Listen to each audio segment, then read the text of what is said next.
माननीय सभासदों, माननीय अध्यक्ष जी,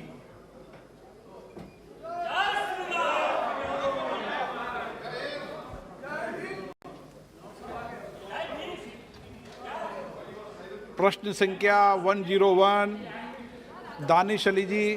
question number 101। Sir, the answer is laid on the table. माननीय सदस्य। सर, मैंने बीएसएनएल के रिगार्डिंग सवाल किया था मंत्री जी से, जवाब मिला है, जिसको आजकल मतलब हम गर्व करते थे बीएसएनएल पर, लेकिन आज तो ऐसा हो गया है कि बीएसएनएल का मतलब भाई साहब नहीं लगेगा। आदरणीय प्रधानमंत्री जी ने रेड फोर्ट से कहा था कि 6 लाख गांवों में ऑप्टिकल फाइबर बिछाया जाएगा, जो गांव को इंटरनेट से जोड़ा जाएगा। लेकिन सर, स्थिति जो है बहुत ख़राब है। हम भी जब दिशा की बैठक में रिव्यू करते हैं तो गांवों में अभी तक इंटरनेट पहुंचा नहीं है। मैं मंत्री जी से, माननीय मंत्री जी से आपके माध्यम से पूछना चाहूँगा, क्या सरकार ने बीएसएनएल के एसेट्स का कोई मूल्यांकन किया है? नंबर 1।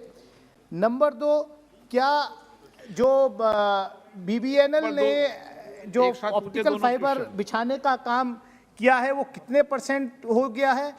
एक जो प्रक्रिया में कुछ प्राइवेट प्लेयर्स को अब आगे ऑप्टिकल फाइबर बिछाने का काम देने की क्या बात है?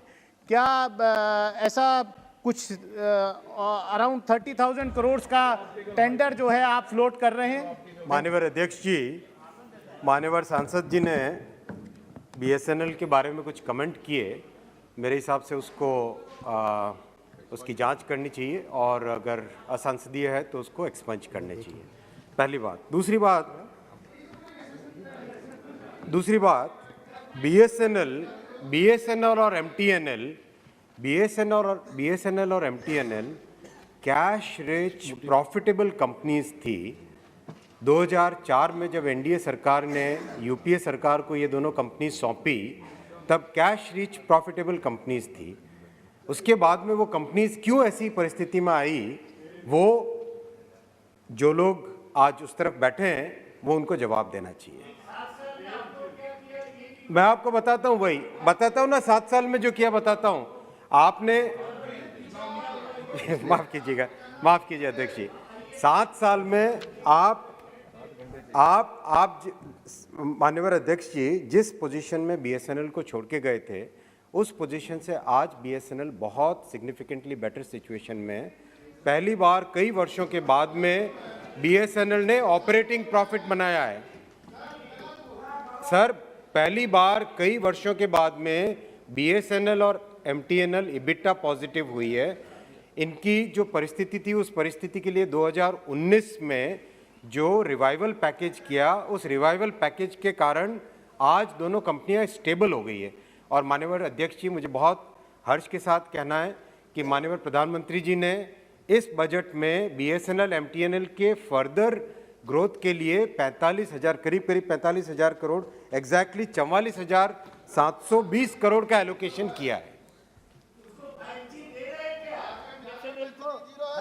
सर, मैं मंत्री पूछना चाहता हूँ, जो माननीय मंत्री जी ने कहा कि बहुत सुधार हो गया है।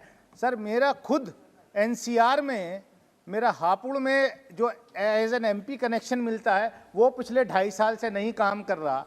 तो आप कहाँ, बीएसएनएल कहाँ काम कर रहा है, ये तो आप।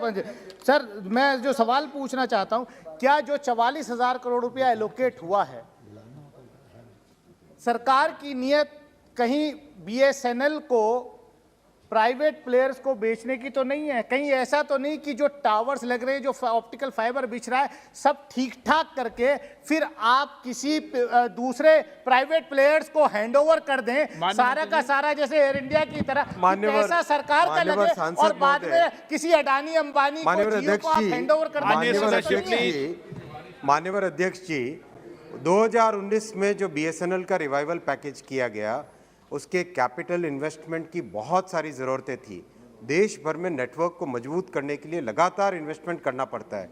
और अभी जो 44,720 करोड़ रुपए एलोकेशन किया गया है, इसका भी प्राइमरीली बीएसएनएल के और रिवाइवल के लिए और कैपिटल इन्वेस्टमेंट के लिए और 4G भारत में बना हुआ पहली बार भारत में एक कंप्लीट कोर नेटवर्क बना है, कंप्लीट रेडियो नेटवर्क बना है। दुनिया हिली हुई माननीय अध्यक्ष जी, सब लोग देख रहे हैं कि भारत ने 4G बना लिया, 5G बना लिया, और जो भारत के इंजीनियर्स का टैलेंट है वो दुनिया भर में इसकी प्रसिद्धि हो रही है।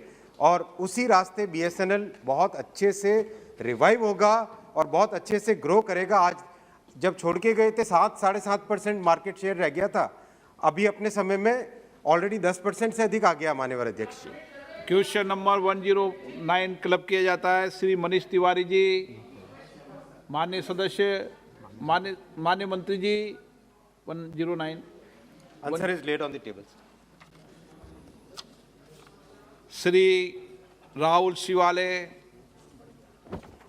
धन्यवाद अध्यक्ष महोदय, आपने मुझे सप्लीमेंट्री क्वेश्चन पूछने का मौका दिया। अध्यक्ष महोदय, मेरे संसदीय क्षेत्र में टेलीकॉम फैक्ट्री है जहाँ पे प्रोडक्शन का काम किया जाता है। वहाँ पे स्टाफ से रिलेटेड और प्रोडक्शन से रिलेटेड बहुत सारे इश्यूज़ हैं। स्टाफ में जो ग्रुप डी के जो स्टाफ है उनको प्रमोशन न मिलने की वजह से रिटायर्ड वो ग्रुप डी के सेम पोस्ट पे रिटायर्ड हो रहे हैं। और जो टेलीकॉम फैक्ट्री ऑफिसर्स हैं उनको SD के टू AGM जो प्रमोशन का इशू है वो भी पेंडिंग है। और प्रोडक्शन के बारे में कहा जाए तो PLB पाइप की प्रोडक्शन की अगर उनको ऑर्डर मिलेगी तो ऑप्टिकल फाइबर्स का बहुत ही बड़ा काम BSNL का हो सकता है। और वो जो 22 एकड़ की लैंड है टेलीकॉम फैक्ट्री की, वहाँ पे एंक्रोचमेंट भी हो रहा है, तो सिक्योरिटी से रिलेटेड भी वहाँ पे इश्यूज़ है। तो मैं आपके माध्यम से मंत्री जी से पूछना चाहता हूँ कि टेलीकॉम फैक्ट्री जैसे BSNL का रिवाइवल का आपने मॉडल बताया, वैसे टेलीकॉम फैक्ट्री के लिए भी आप क्या विचार करें। धन्यवाद। माननीय अध्यक्ष जी, अवश्य प्रश्न मेन प्रश्न से अलग है, फिर भी ITI के रिवाइवल के लिए बहुत सारे स्टेप्स लिए गए हैं।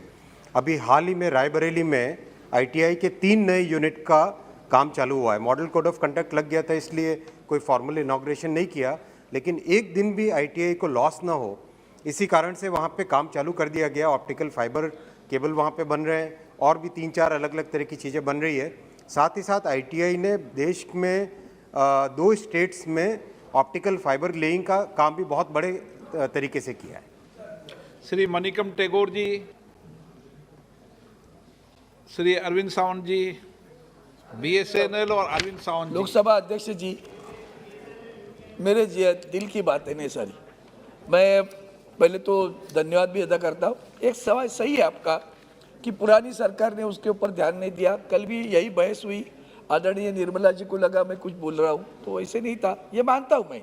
अब अपने 7 साल में आपने जो काम किया, पहला कदम ठीक उठाया, VRS हुई, VRS में लोग गए, लोगों को आज भी पेंशन या पैसा जो मिला वो भी मैं मानता हूँ, उसमें कोई दो राय नहीं।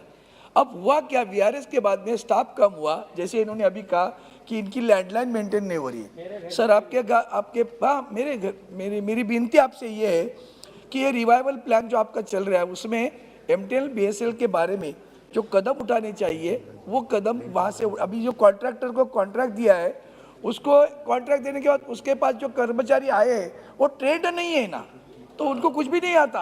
अभी केबल ज्वाइन करना बड़ा अलग बात है। तो मैं 2 प्रश्न पूछ रहा हूँ, ये दोनों के रिवाइवल के लिए। एक BSNL है कि मतलब छोटे, BSNL is in the nook and corner of the country, गांव में गया हुआ है। ऑप्टिकल फाइबर का काम अगर आप BSNL को दे देंगे तो BSNL की ताकत बढ़ेगी, 4 पैसे भी उसके आएंगे। लेइंग केबल हुआ है already. Same thing applies to MTNL। If same thing has been will do then. कल परसों आपने डाटा सेंटर की बात की, one of the finest data centres we are having in MTNL Mumbai, we are not utilising it up to the maximum. ये 2-3 चीज़ें मैं ज़्यादा नहीं बोलूँगा इधर, करेंगे। और मुझे विश्वास है आपके ऊपर, मैं बता रहा हूँ जिस ढंग से आप चल रहे हो ना, तो मुझे विश्वास है आपके मुंह से अगले 6 महीने के बाद में ये कहना आना चाहिए कि both are going in profit. I hope that take a right steps on that direction. माननीय अध्यक्ष जी, पहला तो माननीय सांसद महोदय का जो सुझाव है बहुत ही अच्छा सुझाव है कि जितना ऑप्टिकल फाइबर का नेटवर्क बन गया है, करीब 2 लाख किलोमीटर के आसपास बना है, वो BSNL को सौंप देना चाहिए। मैं आपको ये जानकर ये भी बताते हुए हर्ष होता है, आज BSNL करीब हर महीने 1 लाख घरों तक फाइबर पहुंचा रहा है हर महीने, और टोटल संख्या 20 लाख से अधिक पहुंच चुकी है। और अभी जिस तरीके से BSNL काम कर रहा है सर, अभी हमको अंदाज़ा है कि थोड़ी और मेहनत करेंगे तो 1 लाख की संख्या ये डबल भी हो सकती है। तो उसी रास्ते में मेहनत कर रहे हैं। और जो आपका पॉइंट एमटीएनएल का है, बहुत स्टेप बाय स्टेप लेना पड़ेगा। इतनी कॉम्प्लेक्स, इतनी बैलेंस शीट ऐसी छोड़ के गए कि मतलब स्वच्छ भारत अभियान चलाते चलाते चलाते चलाते भी मेहनत करके जाके कहीं कुछ होगा।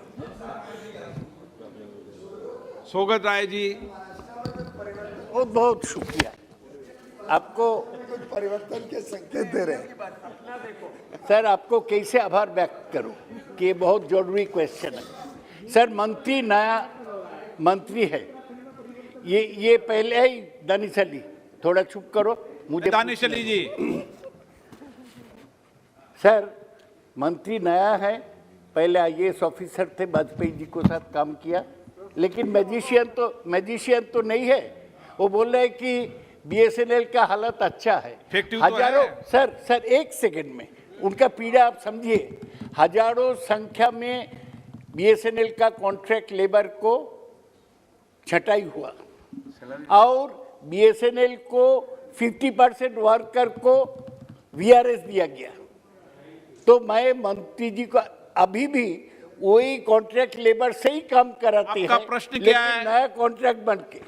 मैं दो छोटा सा सवाल पूछूंगा, माननीय मंत्री कृपया बताएंगे कि बीएसएनएल का ये बहुत गरीब कॉन्ट्रैक्ट वर्कर जिसको लाखों करोड़ रुपया बाकी है, उसको लिए आप कुछ करेंगे कि नहीं? और दूसरा सर एक सेकंड सर, छोटा सा, आप अगर इसको बचाने चाहते हैं तो 5G क्यों जियो को दे रहे हैं? 5G देना है,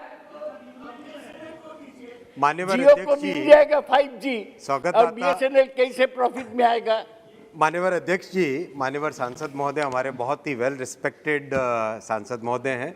हम सब आपकी छत्र छाया में ही हम सब, हमारे जैसे कार्यकर्ता खड़े हुए हैं। तो आपका जो सुझाव है कि बीएसएनएल को 4G और 5G देना चाहिए, पक्की बात देना चाहिए। 4G ऑलरेडी दिया गया, पूरा सपोर्ट दिया गया, और माननीय प्रधानमंत्री जी का जो विजन है आत्मनिर्भर भारत का, उसमें 5G के core network, radio network, equipment, handset, complete उसकी तैयारी हो गई है। बहुत जल्दी इसकी भी प्रोग्रेस आप सबके सामने आएगी और वो भी बीएसएनएल को दिया जाएगा, पक्की बात। Shri N K. Premachandran ji. Sir, thank you very much, Speaker sir. Sir, this is very important question number 109 and 101. That is regarding the two prestigious organizations of the Government of India, that is BSNL and MTNL. Yesterday also, the Honorable Finance Minister during her intervention also suggested that big amount is being pumped so as to revive the MTNL and BSNL. We do agree with it.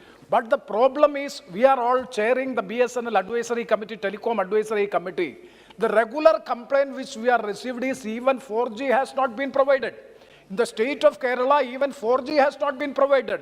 All other private telecom, telecom operators are going for 5G. And second part, B part of my question, why this Telecom Advisory Committee chaired by the members of Parliament is not being reconstituted after 2 years of assuming the office? This is a B part of my question. मान्यवर सांसद महोदय ने जो प्रश्न पूछा है, आप जिस साइड बैठे हो साहब, आपको इसका जवाब अपने आप होना चाहिए।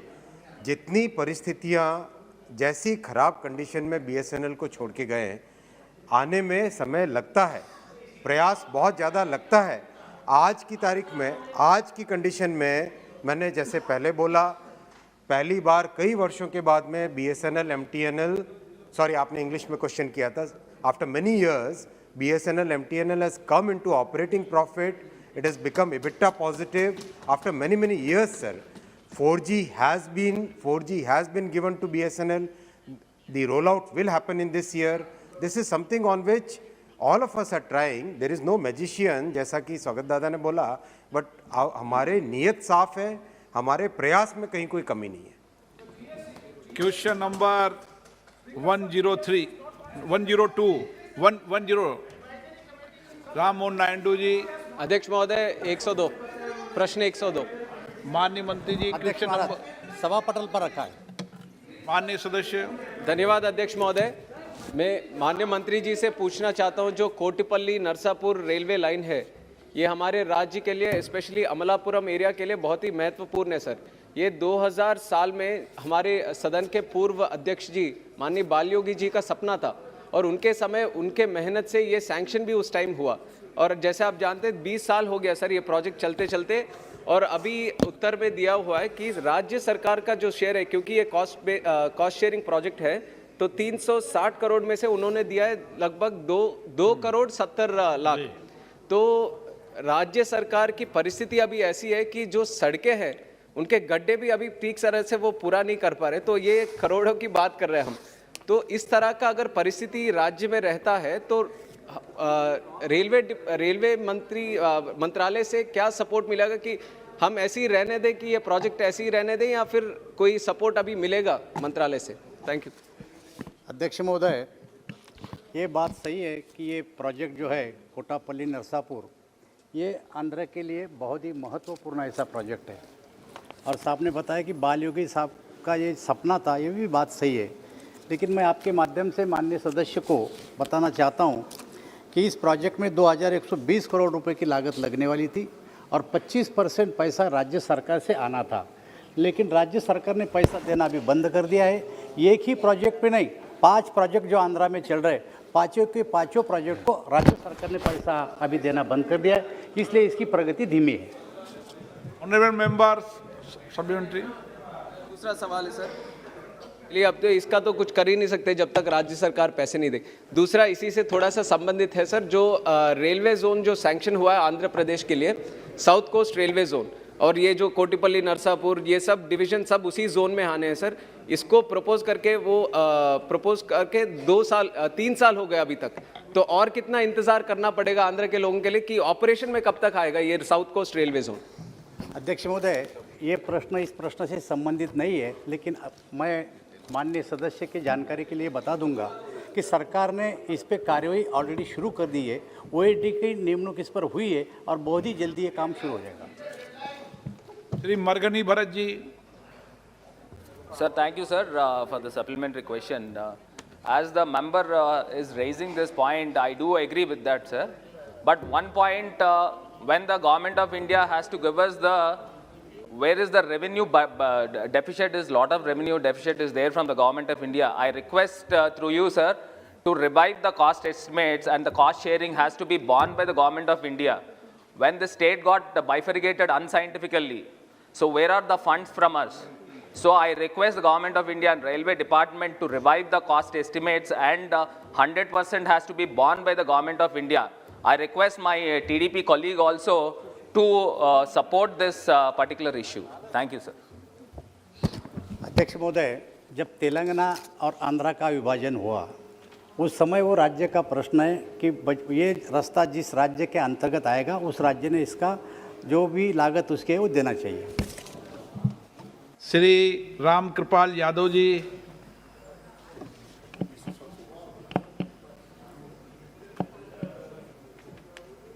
मेरा प्रश्न बिहार से है सर।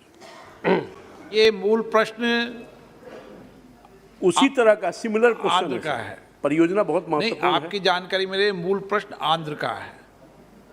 मूल प्रश्न आ गया है तो सर आपकी कृपा होगी तो मैं पूछ लूंगा सर। मुझे याद है आप बिहार के हैं। सर धन्यवाद सर। बिहार में मेरे संसदीय क्षेत्र पाटलिपुत्रा में 2007 में बिहटा से लेके औरंगाबाद रेल लाइन का स्वीकृति मिली थी और उसका शिलान्यास भी हुआ था। मैं 2007 से लेकर 2022 तक न जाने कितनी दफ़ा हम लोगों ने प्रयास करने का काम किया। माननीय रेल मंत्री जी, पूर्व रेल मंत्री जी बैठे हुए हैं, प्रधानमंत्री से लेकर सब तक गुहार लगाया। हालांकि इस बार इस योजना में मात्र 50 करोड़ रुपये की राशि आवंटित हुई है।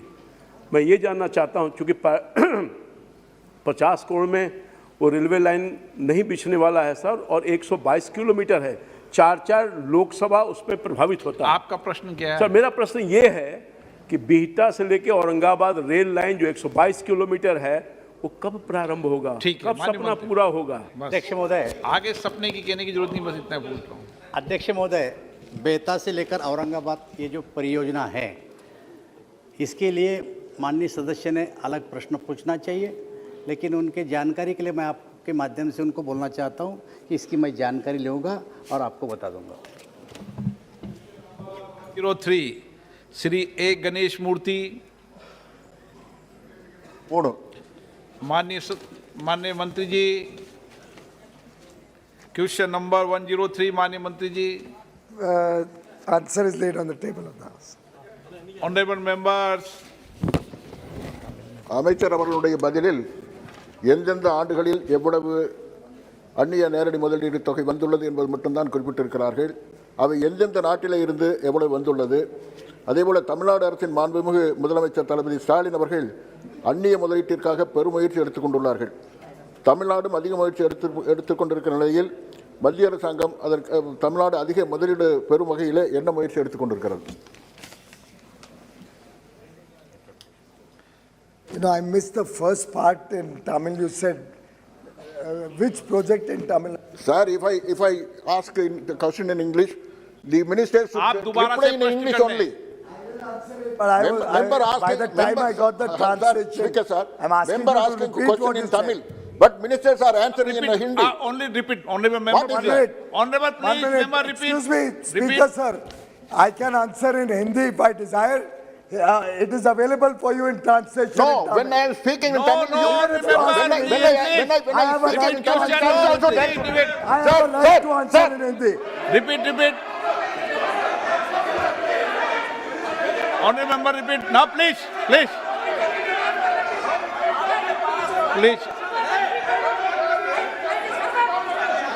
माननीय member, please.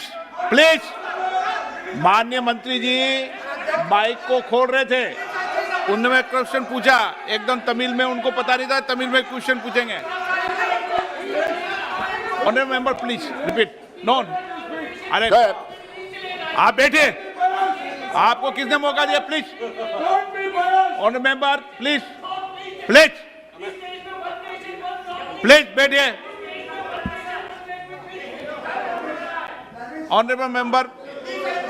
Honorable member, please repeat. Sir, I have given notice in the notice office. Okay, that no am going problem. to I ask- allow repeat. Hello? Honorable, repeat question. Repeat. மாண்புமிகு அமைச்சர் அவர்கள் தந்திருக்கிற பதிலிலே ஒவ்வொரு ஆண்டும் எவ்வளவு தொகை அந்நிய நாட்டு முதலீட்டு தொகை வந்திருக்கிறது என்பது குறிப்பிட்டிருக்கிறார். ஆனால் எந்தெந்த நாட்டிலிருந்து எவ்வளவு தொகை வந்திருக்கிறது என்பது குறிப்பிடவில்லை. அதேபோல தமிழ்நாடு அரசின் மாண்புமிகு முதலமைச்சர் தளபதி ஸ்டாலின் அவர்கள் அந்நிய முதலீட்டிற்கு பெரும் முயற்சி எடுத்துக் கொண்டிருக்கிறார். தமிழ்நாடும் அதிக முயற்சி பெறும் வகையில் ஒன்றிய அரசு என்ன முயற்சி எடுத்துக் கொண்டிருக்கிறது?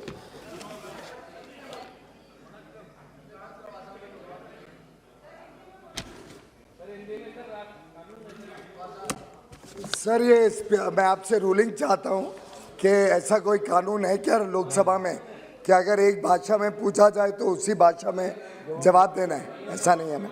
तो मैं हिंदी में ही दूंगा, आप उसका ट्रांसलेशन, मैंने भी तमिल का ट्रांसलेशन इसमें लिया। No problem. केंद्र सरकार प्रतिबद्ध है, I am conduct to the केंद्र Hindi. सरकार प्रतिबद्ध है कि एफडीआई को भारत में और ज्यादा बड़े पैमाने पे लाया जाए। प्लीज एक मिनट, माननीय मंत्री जी, please. Sir, no, I have already given my. आप मंत्री जी आपको जवाब दे रहे हैं, आप ये लगा लो, ये ठीक है। Okay, please sit down, please answer मंत्री जी, please answer minister,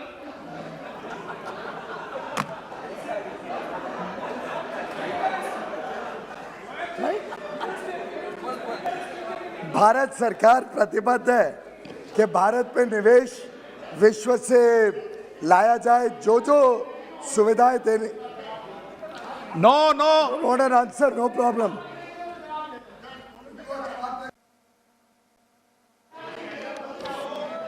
please address to chair, member address to chair, no problem. माननीय अध्यक्ष जी, भारत सरकार लगातार इन प्रयासों में लगी है कि भारत में अलग अलग देशों से निवेश आए। नहीं, आप लोग रास्ता में आप लोग वैसे क्यों कोई सुन रहे हो? किस प्रदेश से, किस देश से कितना निवेश आया ये पूछा नहीं गया है, लेकिन अगर उनको बहुत उत्साह है कि एक देश जिस देश से निवेश आता है उसकी जानकारी चाहिए हो तो मैं उनको वो भी उपलब्ध करवा सकता हूँ। तो मुझे आनंद है कि तमिलनाडु के माननीय मुख्यमंत्री M.K. स्टालिन जी अगर निवेश लाना चाहते हैं और बड़े पैमाने पे FDI को प्रोत्साहित करते हैं तो वास्तव में ये अच्छी बात है, इसका स्वागत करना चाहिए। और पूरे देश में ये केंद्र सरकार हो, राज्य सरकार हो, निजी क्षेत्र हो, सरकारी क्षेत्र हो, मैं समझता हूँ जो देश हित का काम है हम सब ने करना चाहिए। और ये भी खुशी की बात है कि तमिलनाडु जो टॉप के 5 राज्य हैं जहाँ पे फॉरेन डायरेक्ट इन्वेस्टमेंट आता है उसमें से एक राज्य तमिलनाडु भी है। तो ये दर्शाता है कि लोग उत्साहित हैं और ज़्यादा तमिलनाडु की सरकार भी प्रोत्साहन दे, अलग अलग स्कीम्स लाए, अलग अलग योजनाओं से देश विदेश दोनों के उद्योगपतियों को अट्रैक्ट करे कि वहाँ पे इन्वेस्टमेंट करें तो देश का हित होगा। बजाय के जो उद्यमी हैं, जो उद्योजक हैं, जो उद्योग लगाना चाहते हैं, जो वेल्थ क्रिएटर्स हैं, उनको लगातार गाली देने के, उनको लगातार बदनाम करने के बदले अगर विपक्ष की पार्टियां और विपक्ष के राज्य सरकारें उनको प्रोत्साहन देते हैं तो मैं समझता हूँ ये बहुत स्वागत की बात है। Honourable member please supplementary. Sir, I'm responding the chairman, sir. Sir, I gave notice in the notice office that I am going to ask questions, supplementary questions in Tamil. But Minister don't accept it. You. Honorable member, your question answer minister. Please supplementary question, please. Supplementary. That should be. I will ask in Tamil only. That also I will speak in Tamil only. Sir, my supplementary question. Sir, my supplementary question. என்னுடைய துணை கேள்வி எளிதாக தொழில் தொடங்குவதில் India 190 நாடுகளில் 51வது இடத்தில் உள்ளது. இதன் தரவரிசையை இன்னும் மேம்படுத்த வணிகத்தை எளிதாக்குவதற்கு ஒற்றைச்சாளர அனுமதி மற்றும் பல விண்ணப்பங்களை முழுமையாக ஒன்றிணைக்க எடுக்கப்பட்ட நடவடிக்கை என்ன என்பதை அமைச்சரிடமிருந்து அறிய விரும்புகிறேன். This is my துணை கேள்வி. I think बहुत अच्छा प्रश्न पूछा है माननीय सदस्य ने।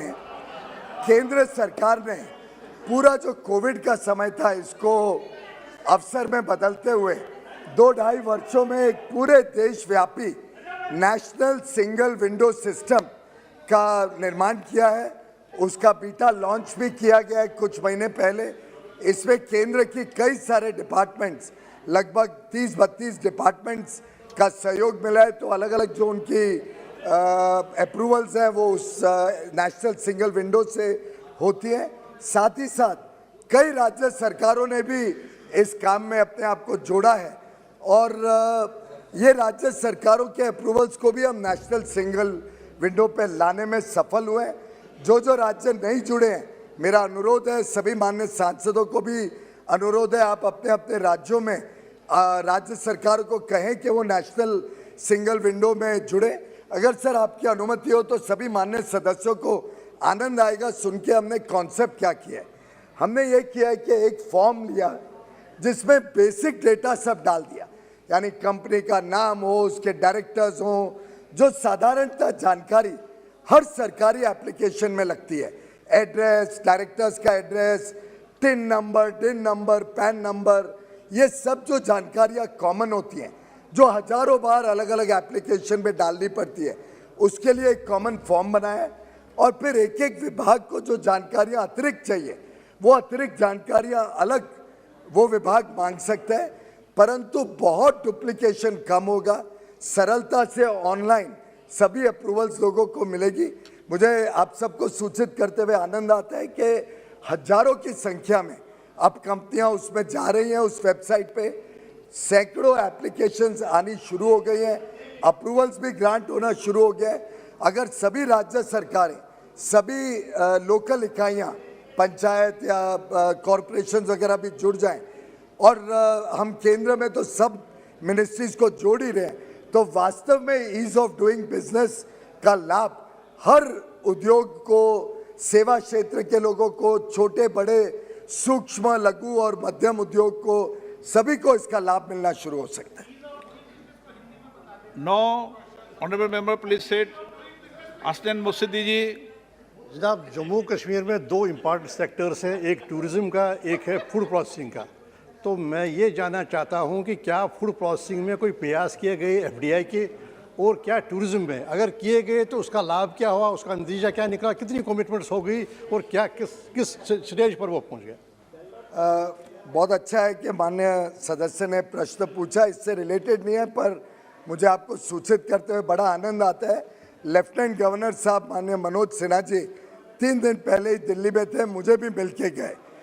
हमने जो स्कीम जम्मू कश्मीर में उद्योग को प्रोत्साहन देने के लिए, पर्यटन को प्रोत्साहन देने के लिए जो स्कीम अनाउंस की थी, उससे इतना उत्साह जनरेट हुआ है देश के भीतर भी और देश के बाहर भी कि कई सारे लोगों ने ऑलरेडी रजिस्ट्रेशन शुरू कर दिया है इस नई स्कीम के अंतर्गत वहाँ निवेश करने के लिए।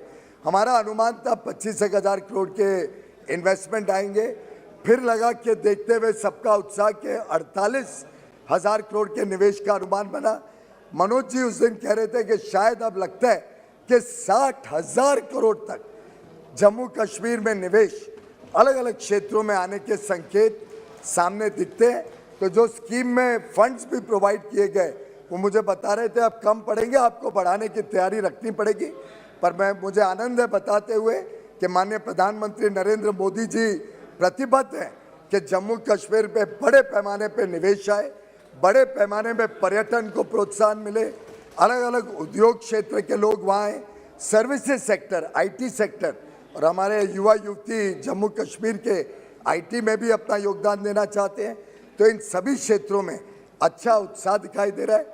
विदेश से भी निवेश के लिए मैं स्वयं जब श्रीनगर में था तो DP वर्ल्ड जो UAE की नामी कंपनी है उसने MOU साइन किया जम्मू कश्मीर सरकार के साथ एक बड़ा फूड पार्क बनाने के लिए।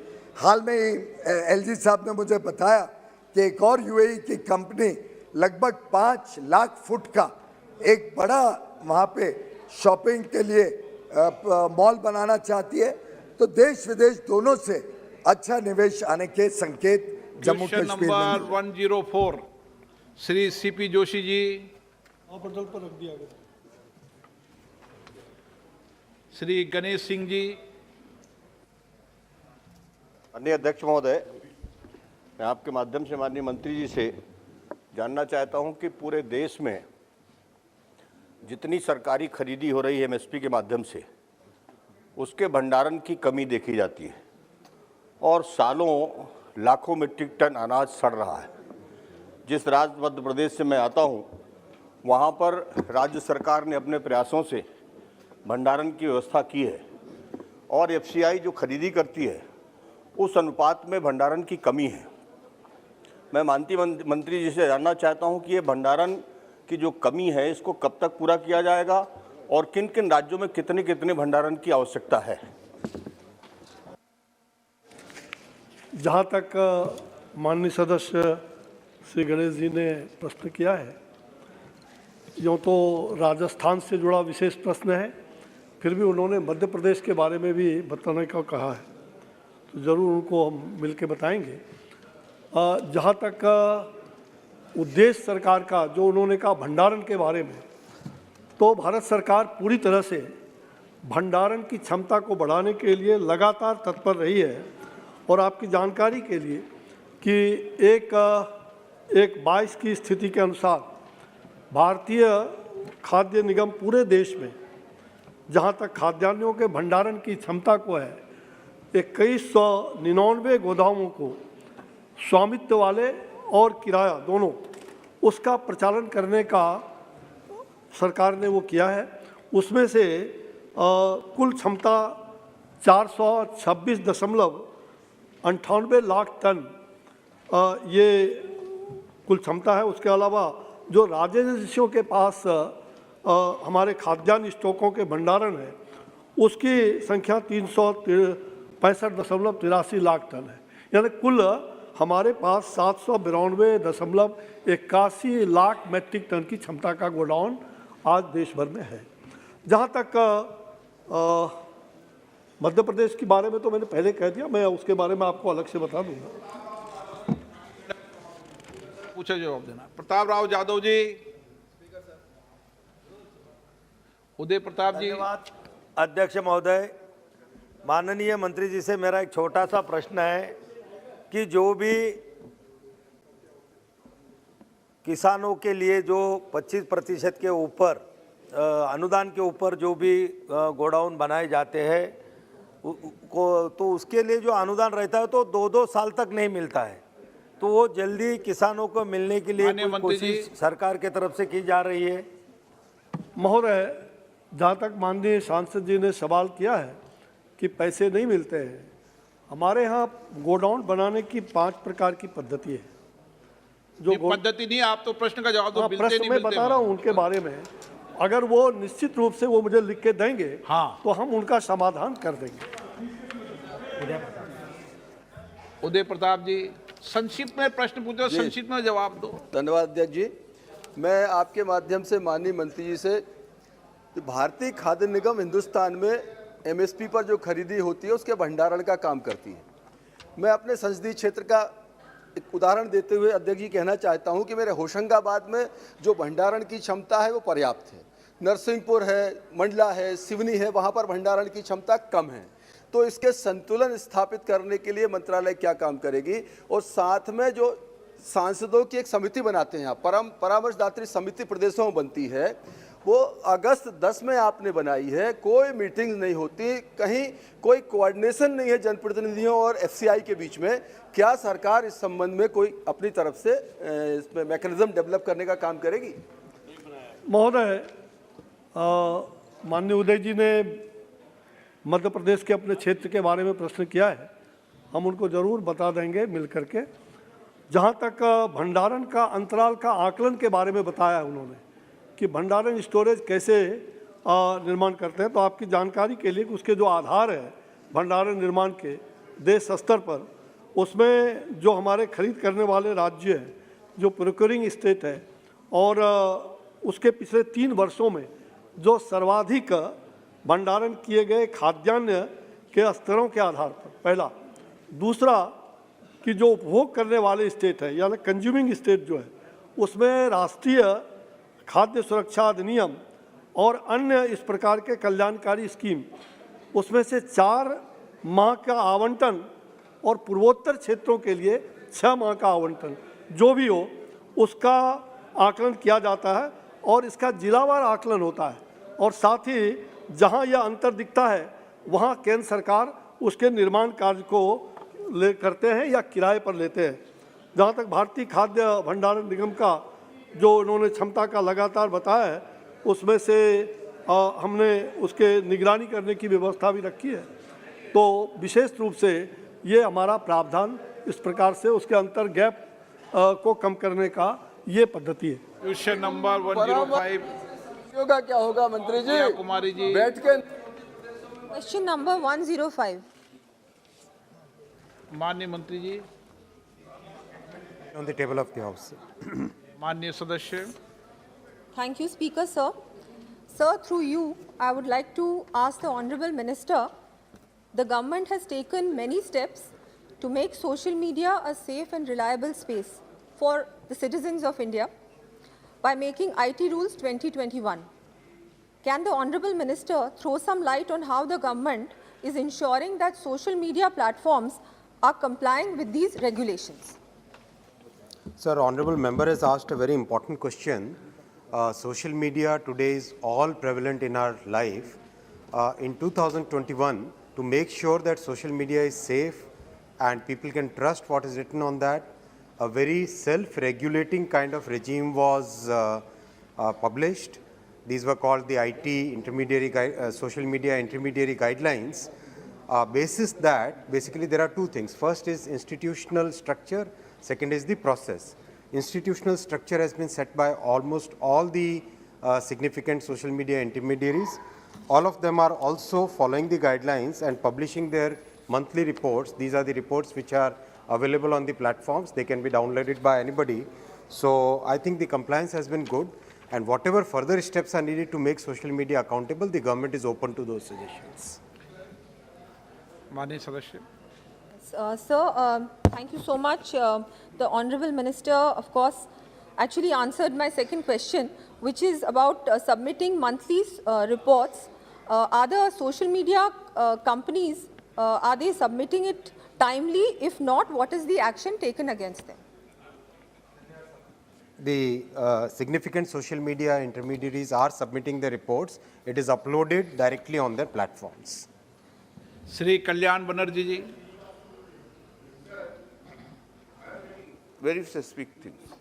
You see, guidelines is not having any statutory force. Guidelines is guideline. Rules is different, there is a statutory force is there. Now the question is this.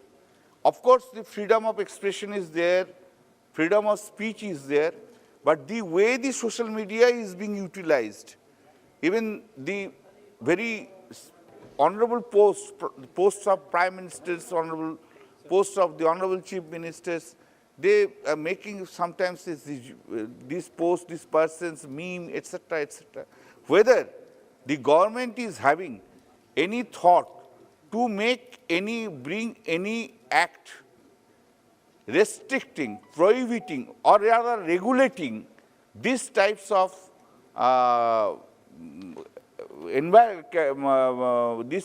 concept, these types of thought, and this just embarrassing the persons, criticizing the persons according to their own choice, whether the government is having that concept to bring such a law and to penalize them.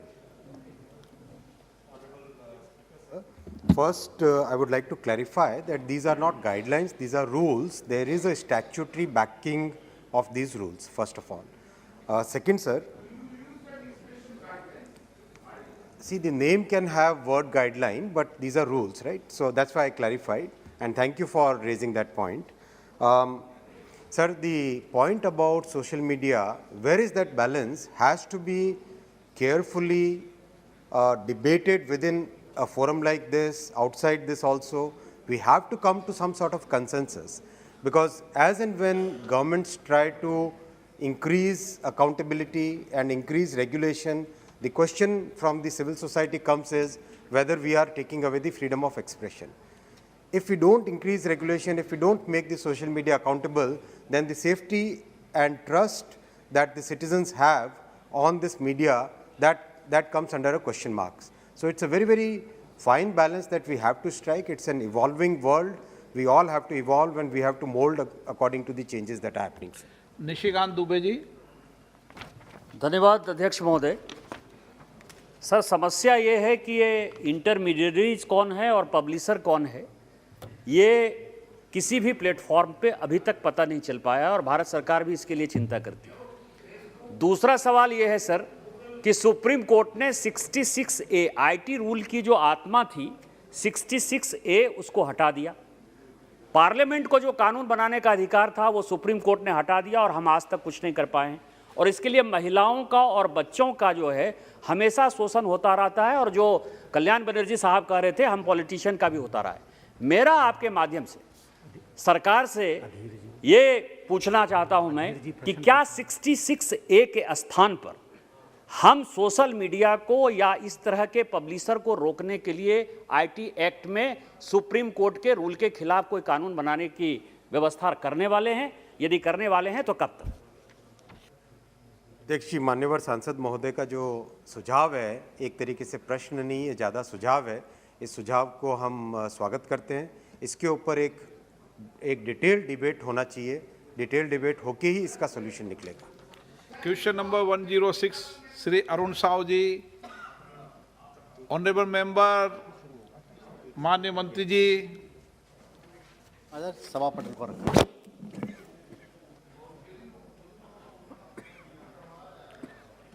माननीय सदस्य Shri Prajwal Revanna. Sir, thank you for giving me the supplementary question, sir. I want to ask about two railway line projects which are still pending in Karnataka, sir. One is Mysore-Kushalnagar railway line, which was sanctioned in 2018-19. And I also want to bring into the notice that this is the only railway line which connects the district Coorg, sir, and the Coorg is being the tourist destination. We don't have one railway connectivity still about the in that district, sir. One is that, and second railway line is which I want to talk about is Ejjala Chamarajnagar line, which was sanctioned in 1996, 1997, when Sri H.D. Devegowda sir was Prime Minister at that time, which was originally sanctioned between Bangalore to Satmangla. Which was temporarily suspended due to environmental clearance. So I request this railway line to be undertaken, which is Ejjala to Chamarajnagar, sir. So I would request the Honorable Minister to take up these lines and do progressive reports on this project, sir. Thank you, sir. अध्यक्ष महोदय, आंगला से जामनगर के बारे में माननीय सदस्य ने प्रश्न पूछा है। ये इस प्रश्न से संबंधित नहीं है। इसकी जानकारी मैं लूँगा और माननीय सदस्य को दे दूँगा। ऐसे मंत्री जी जनरल सारे डिपार्टमेंट की जानकारी रखा है। क्वेश्चन भी था विलास दक्षिण मध्य रेलवे पूरा जोन दिया हुआ था उनमें। हाँ नहीं है। Shrimati Supriya Sule. Thank you, sir. In the part D of the question, this is regarding underbridges and overbridges. Sir, I'd like to bring to the notice of this government. I'll give you a small example. If you look at Daund, which is in Maharashtra, Daund is in Solapur division. It's just an example I'm taking. There are several overbridges and underbridges where the state governments have paid, but there are delays from the central government or technical issues being raised for over 4 or 5 years. So how do you look at it? And because every state, not only from my state, and I'm giving Daund only as an example, I'm aware it's not a part of this, but it's an example since you have talked about RUBs and ROBs. So if this Daund as an example, if you take when the government has paid for it under technical reasons from the railway department, it is terribly delayed and locals are suffering totally. So what quick intervention will the Honorable Minister and his ministry do to help resolve this? Your GMs have been very helpful. We've had several meetings, but we've not been able to come with an amicable solution. So I urge you to look into it and find a solution. Thank you. अध्यक्ष महोदय, railway में 2 प्रकार के bridge होते हैं। एक ROB होता है, एक RUB होता है। ROB जो होता है वो राज्य सरकार के भागीदारी से होता है और RUB जो होता है वो केंद्र रेलवे डिपार्टमेंट करता है। अध्यक्ष महोदय, कई जगह पे ऐसा हुआ है कि ROB को सैंक्शन मिलने के बाद जो राज्य सरकार का शेयर है वो नहीं देने के कारण भी वो लेट होता है। लेकिन RUB के बारे में अगर माननीय सदस्य का कोई बोलना है तो मैं उनको बता दूँगा।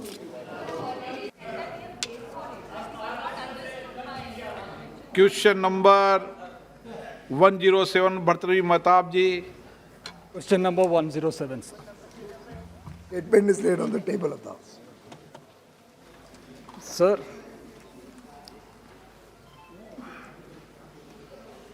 government has registered ONDC, that is Open Network for Digital Commerce, to democratize e-commerce and end monopolistic practice in India. My question is to find out how ONDC may benefit sellers and consumers. It is a non-profit company. I would like to understand whether you have a governing body which have control over the ONDC that has been registered since December 2021, and how much funds have been allocated and that has been utilized for the project so far. Sir, ONDC has been conceptualized as a network very similar to UPI.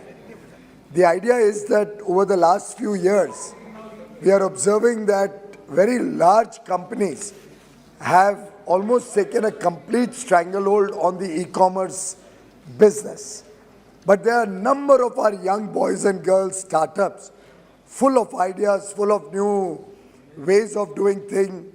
And there are a lot of small shops in local areas, the mom and pop stores or the local kirana stores, who also are a very important integral part of the ecosystem which provides retail shopping. Now, these small people, the new startups, these small retailers, do not get equal opportunity to be able to engage with e-commerce, particularly given their weak financials and the strong financial muscle of the large companies. Therefore, we have conceptualized this as a network which will democratize the entire e-commerce ecosystem. It will provide opportunities for new startups also to start creating network of sellers, to provide service to local areas, increase the competition, and gradually, like Google provides support that you can, Google for any information, and you get a series of options. Same way, it'll be easy for somebody who wants to procure any product to get a lot of options. I'll give a small example, sir, for people to understand in simple way. Suppose I want to buy a pen. Today I have to go to a particular network, a particular platform, which may be owned by A company or B company or C company. And most of the current platforms are owned by large companies. And from there, the suppliers chosen by that platform, their products only will be offered to me.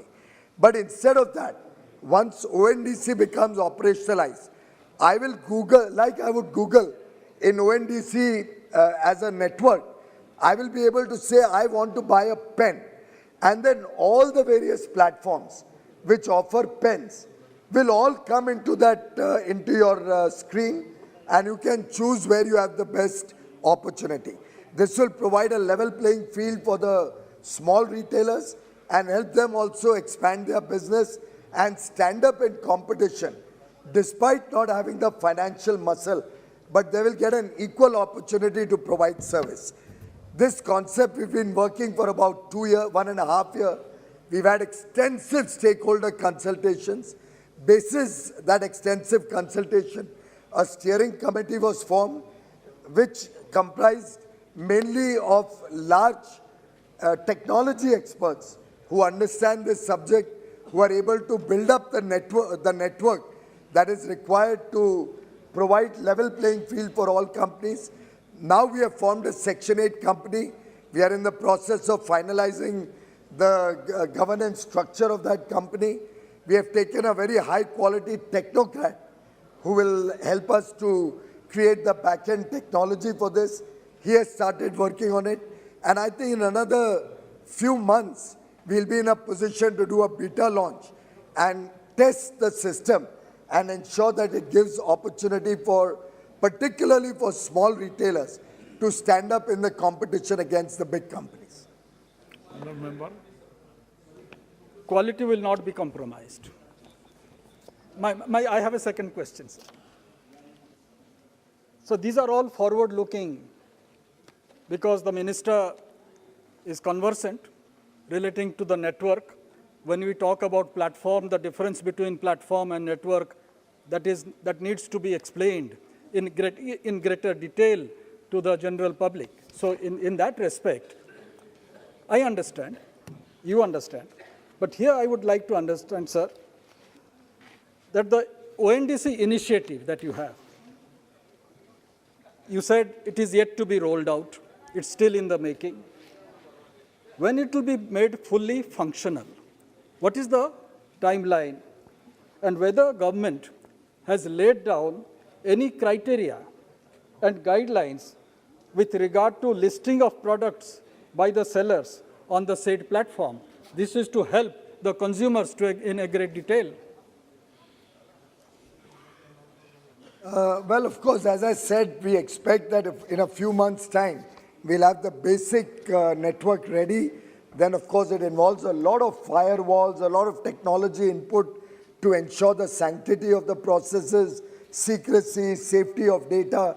It's not something very small. And just like UPI, over a period of time, has matured into a world-class system, we expect ONDC also to be able to establish similar public digital infrastructure, which will open up new gateways and new opportunities for our startups and the small retailers. Obviously, when such a project is initiated, a lot of protocols will be set up. Protocols would standardize operations like cataloging, inventory management, order management, and order fulfillment. But ultimately, we are only going to be a network. Each individual platform will be providing the goods or service, will be ensuring the sanctity of quality, the warranties, the goods return strategy, all of that will be of the platform. The network provides an opportunity for different platforms to come on board, and then the service standards, some basic standards ONDC can set up, but the detailing will have to be of each platform individually, similar to UPI.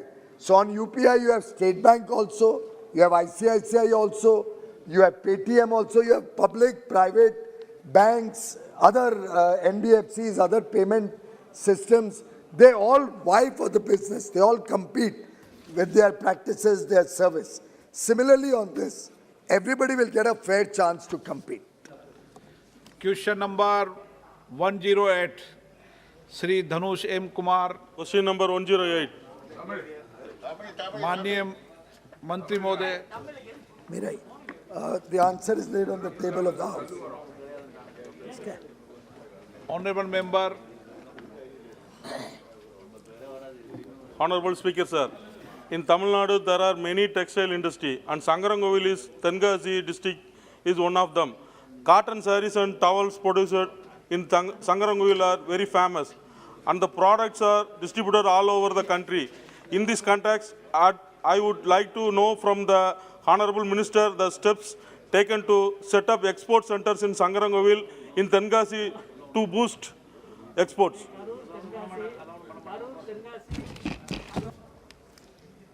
Tamil Nadu has played a very important role when it comes to the promotion of textiles, and different parts of Tamil Nadu, Tenkasi, Coimbatore, all of these put together, Tirupur, all of these are contributing in a big way in the textile industry. We have set up in the past special textile parks, small parks, under a scheme called Scheme for Integrated Textile Parks, SITP. Almost 27 parks, textile parks have been completed under the scheme. 29 more parks are at different stages of implementation. And all of these parks, these small parks, help to promote the ecosystem of textiles. Learning from this experience, we have now decided to come up with a larger, a much more ambitious scheme called PM Mitra. It's a Pradhan Mantri Mega Industrial Textile Park scheme, in which we are trying to take large format, 1,000-acre textile parks, taking these parks to different states in a challenge mode. So I would urge Tamil Nadu also to come in that competition, offer large piece of land, either at no cost or at very nominal cost, offer utilities for those who set up in that park. Power could be offered for 15 years, 20 years at a low price or at a very defined concessional price. You could make the ease of doing business possible. So various steps are possible by which we can encourage industry to come to Tamil Nadu. We'll be happy to consider any requests that we receive from Tamil Nadu. These 7 parks will be chosen from amongst all the states and union territories of India based on a challenge mode. As regards Tamil Nadu, I'm happy to share that at Pallatam, at Karur, and at Komarpalayam, at 3 places, we already have completed textile parks under SITP scheme, and we have parks coming up in Perarignar,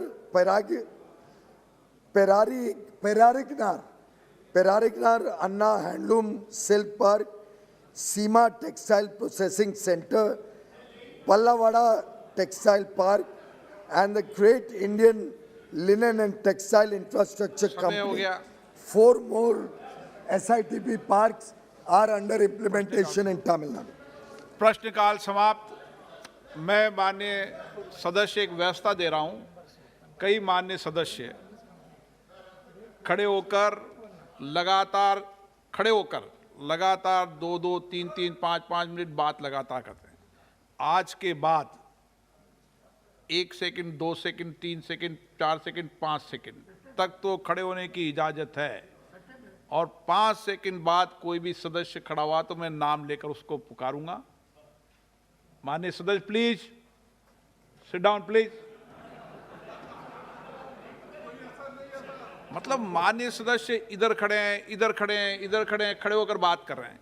ये सदन है, सदन की गरिमा बनाना हम सबकी जिम्मेदारी है। इसको सदन रहने दें। ये तरीका बिल्कुल उचित नहीं है। 10 सेकंड प्रेमचंद जी ने कहा 10 सेकंड अलाउ। आप तो 10 सेकंड, नो प्रॉब्लम, 10 सेकंड। सभा पटल पर रखे जाने वाले पत्र आइटम नंबर 2 से 19, श्री मुरलीधरन जी।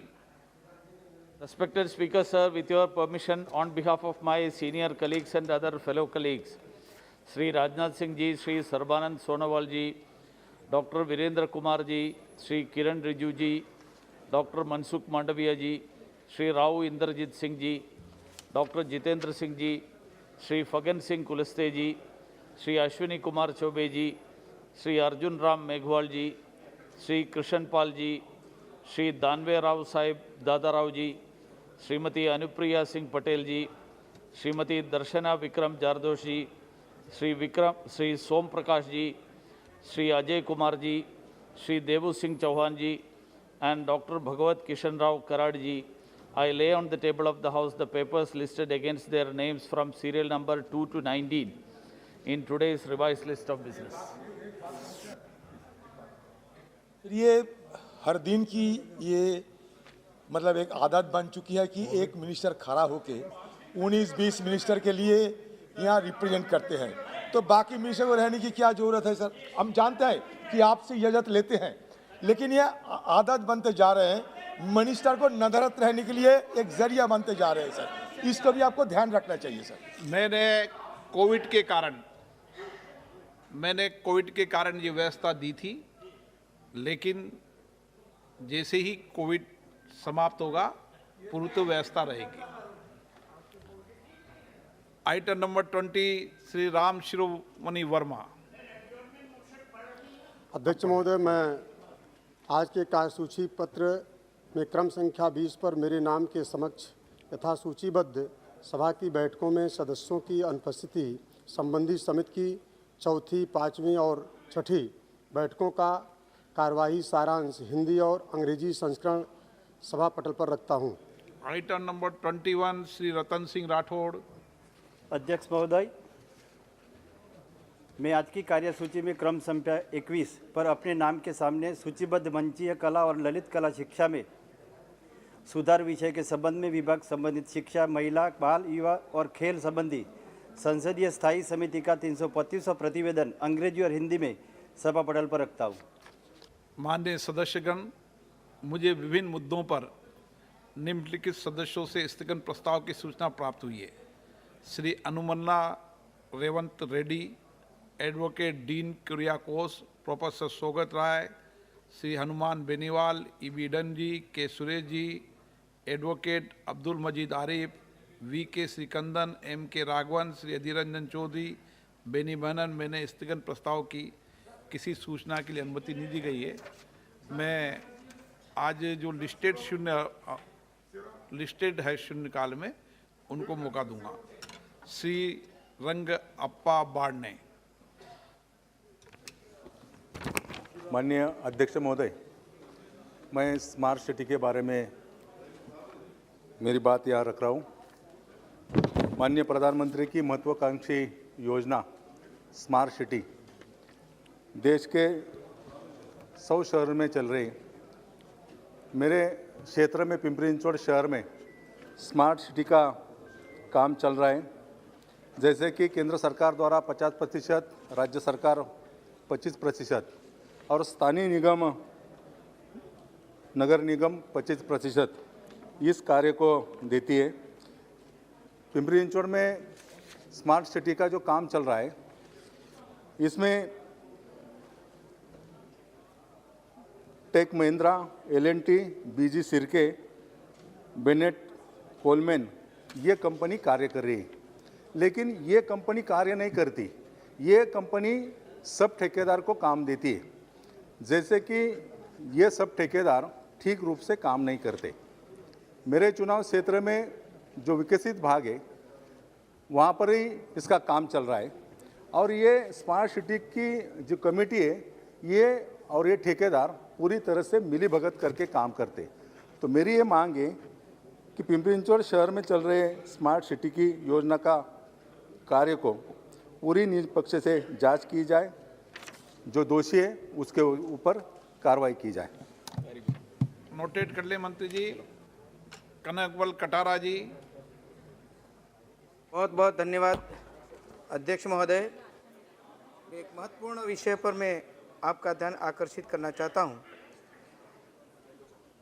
कि आदिवासी जनजाति क्षेत्र की ओर आकर्षित करना चाहूँगा कि धर्मांतरण एक बड़ी समस्या बनती जा रही है।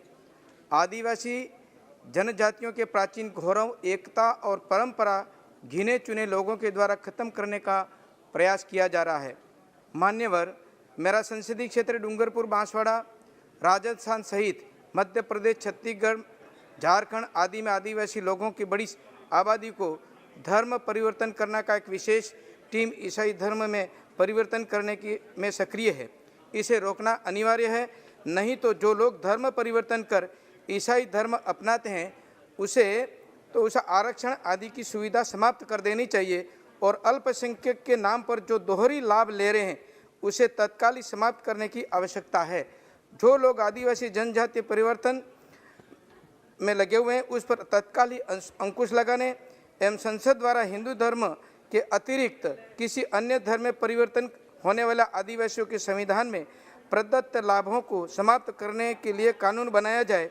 अध्यक्ष महोदय, मैं आपके माध्यम से माननीय गृह मंत्री से ये मांग करता हूँ। श्री भगवत मान जी। बहुत बहुत धन्यवाद स्पीकर साहब। मैं एक बहुत गंभीर मुद्दे ते बोलना चाहना। सर, शूगर एक्ट 1966 ਉਹਦੇ ਮੁਤਾਬਕ ਗੰਨੇ ਦੇ ਜਿਹੜੇ ਕਿਸਾਨ ਨੇ ਸ਼ੂਗਰ ਮਿਲਾਂ ਨੂੰ 14 ਦਿਨ ਦੇ ਵਿੱਚ ਉਹਨਾਂ ਨੇ ਪੇਮੈਂਟ ਕਰਨੀ ਹੁੰਦੀ ਹੈ। ਸਰ, ਜੇ 14 ਦਿਨ 'ਚ ਉਹ ਨਹੀਂ ਕਰਦੇ ਤਾਂ ਉਸ ਤੋਂ ਬਾਅਦ ਇੰਟਰਸਟ ਦੇਣਾ ਹੁੰਦਾ ਹੈ। ਪਰ 2020 ਤੇ 21-22 'ਚ ਸਰਕਾਰੀ ਰੇਟ 360 ਰੁਪਏ ਕੁਇੰਟਲ ਸੀ ਤੇ ਮਿੱਲਾਂ ਜਿਹੜੀਆਂ ਉਹ 325 ਦੇ ਰਹੀਆਂ ਸੀ ਤੇ 35 ਰੁਪਏ ਸਰਕਾਰ ਨੇ ਦੇਣੇ ਸੀ ਪੰਜਾਬ ਨੇ।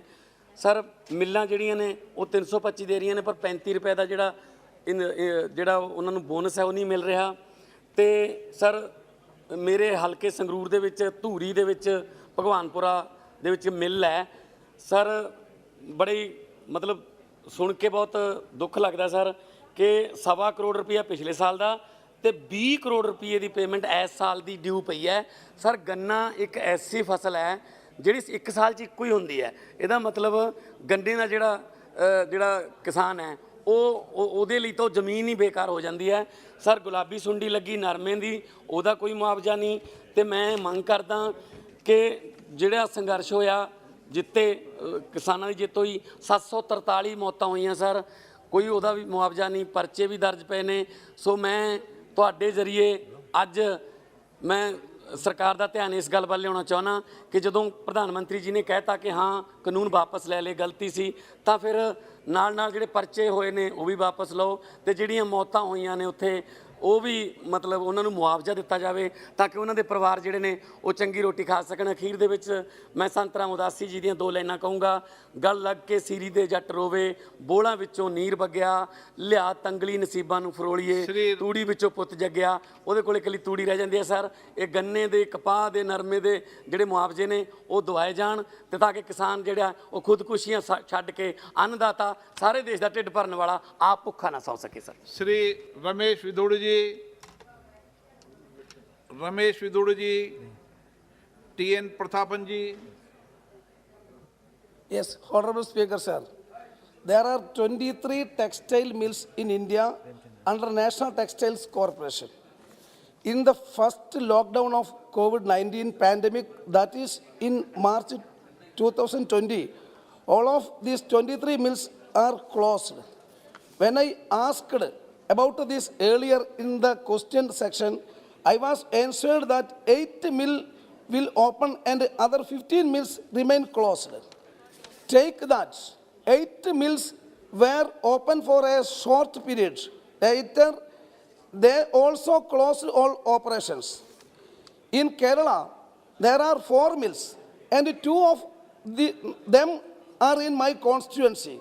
Those are Alagappa Textiles Mill, Alagappa Nagar Grama Panchayat, and Kerala Lakshmi Textile Mill, Puladi, Trichur Corporation.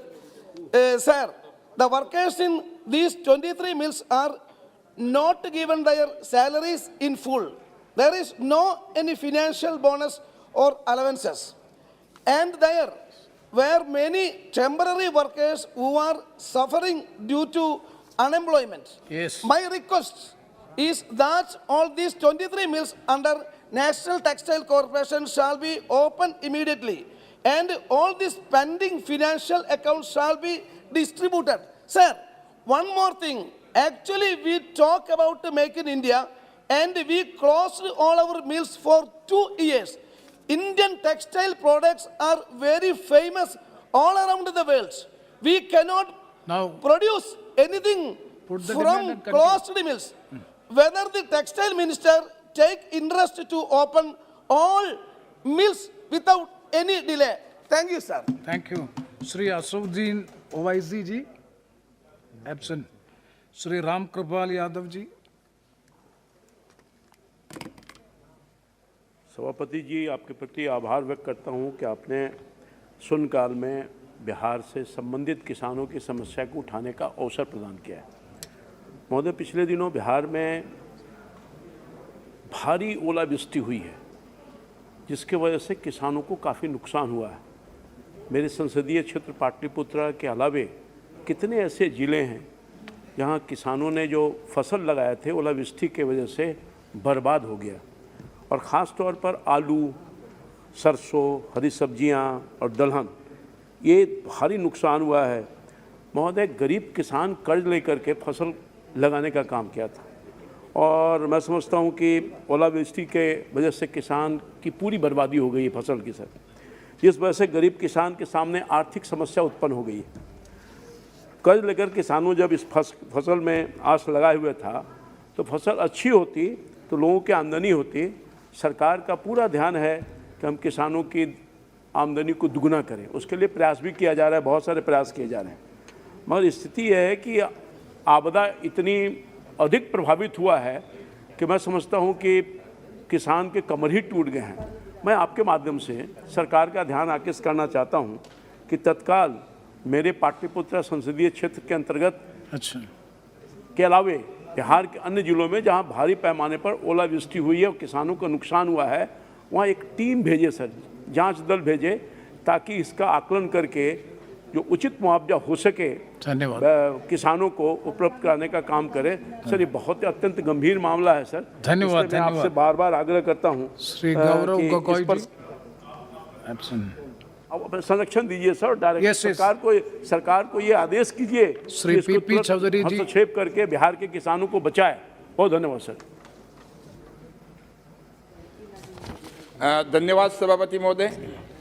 मैं आपका ध्यान वापस फोटो नहीं आ रही, अब बोलिए। धन्यवाद सभापति महोदय। मैं आपका ध्यान मेरे लोकसभा क्षेत्र पाली ही नहीं बल्कि पश्चिमी राजस्थान के जोधपुर, बाड़मेर, जालोर, सिरोही, नागौर व अन्य जिलों के रहने वाले प्रवासियों की रेल यात्रा की समस्या की ओर आकर्षित करते हुए बताना चाहूँगा कि इन जिलों के लगभग 20 लाख से अधिक लोग शिक्षा, व्यापार, नौकरी आदि के लिए सूरत, बेंगलोर, मुंबई, पुणे, चेन्नई व हैदराबाद जैसे शहरों में रहते हैं। इन लोगों को समय समय पर अपने घर आना जाना होता है, जिसके लिए रेल यात्रा ही एकमात्र उपयुक्त साधन है। लेकिन पश्चिमी राजस्थान के जोधपुर शहर से इन स्थानों के लिए पर्याप्त रेल सुविधा नहीं है। केवल साप्ताहिक या सप्ताह में 2 बार ही रेल इन शहरों से आने जाने के लिए उपलब्ध है। जैसे पुणे के लिए सप्ताह में 1 बार, चेन्नई के लिए 1 बार, हैदराबाद के लिए सिर्फ 2 बार और बेंगलोर के लिए भी 2 बार। उक्त ट्रेनों की वेटिंग लिस्ट काफ़ी लंबी है। 2 से 3 महीने का बाद का भी टिकट लेने पर वेटिंग ही मिलती है। जैसे मजदूर लोग भी हैं, वो उनको भी आने जाने के लिए बड़ी प्रॉब्लम होती है। इस कारण से लोगों को आने जाने में भारी परेशानी का सामना करना पड़ता है।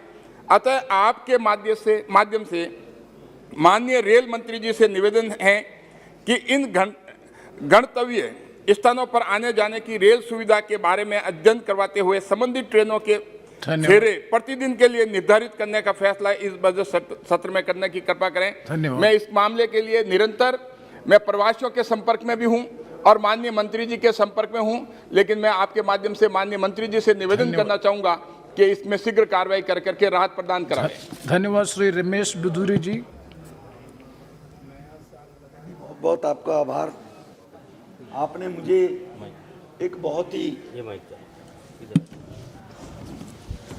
अध्यक्ष जी, आपका बहुत बहुत आभार।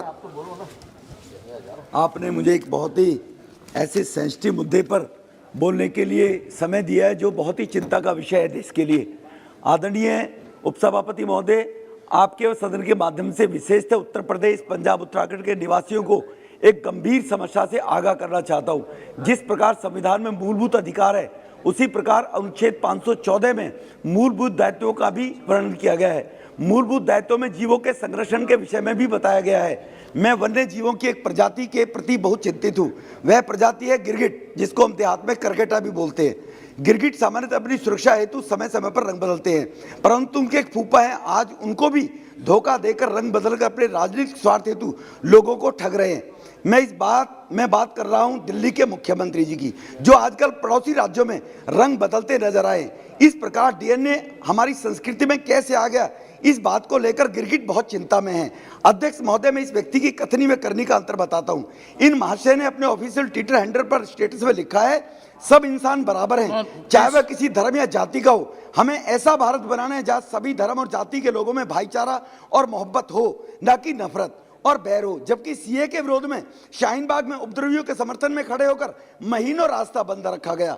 इंसान, मोहब्बत और नफरत शब्द का प्रयोग योजनाबद्ध रूप में हुआ है। अब करनी देखिए, दिल्ली में 300 मस्जिदों में मौलवी, अध्यक्ष जी, दिल्ली में मैं आई एम कंप्लीटिंग, दिल्ली में 300 मस्जिदों के मौलवियों को अजान लगाने मुअज्जिन को प्रतिमाह 1800 रुपए और 1600 रुपए की सैलरी दी जा रही है। 15 जो मस्जिदों में 14,000 12,000 का वेतन सरकारी खजाने से दिया जा रहा है। यानी प्रत्येक वर्ष जनता के 59 करोड़ 4 लाख रुपए मस्जिदों में दिया जा रहा है। इसी प्रकार से सर मैं मांग कर रहा हूं सर, इसी प्रकार से दिल्ली में लगभग 5,000 मंदिर हैं। उन मंदिर के पुजारियों को वेतन क्यों नहीं दिया जाता? यह भेदभाव क्यों? जबकि मंदिर में पूजा करने वाले अगरबत्ती, घी, दीपक इत्यादि का भी खर्च होता है, परंतु फिर भी उनके बारे में चिंता नहीं की जाती, क्योंकि मैं उन्हें एक धर्म विशेष का वोट चाहिए। वह दूसरी और जिन राज्यों में चुनाव है वह कांग्रेस के राजकुमार, मैं हिंदू हूँ कहते हैं। Honorable Chairperson, first of all, I would like to express my regret for not being at my chair when you took my name. It was because I was attending a standing committee meeting on finance. Sir, please. Sir, no.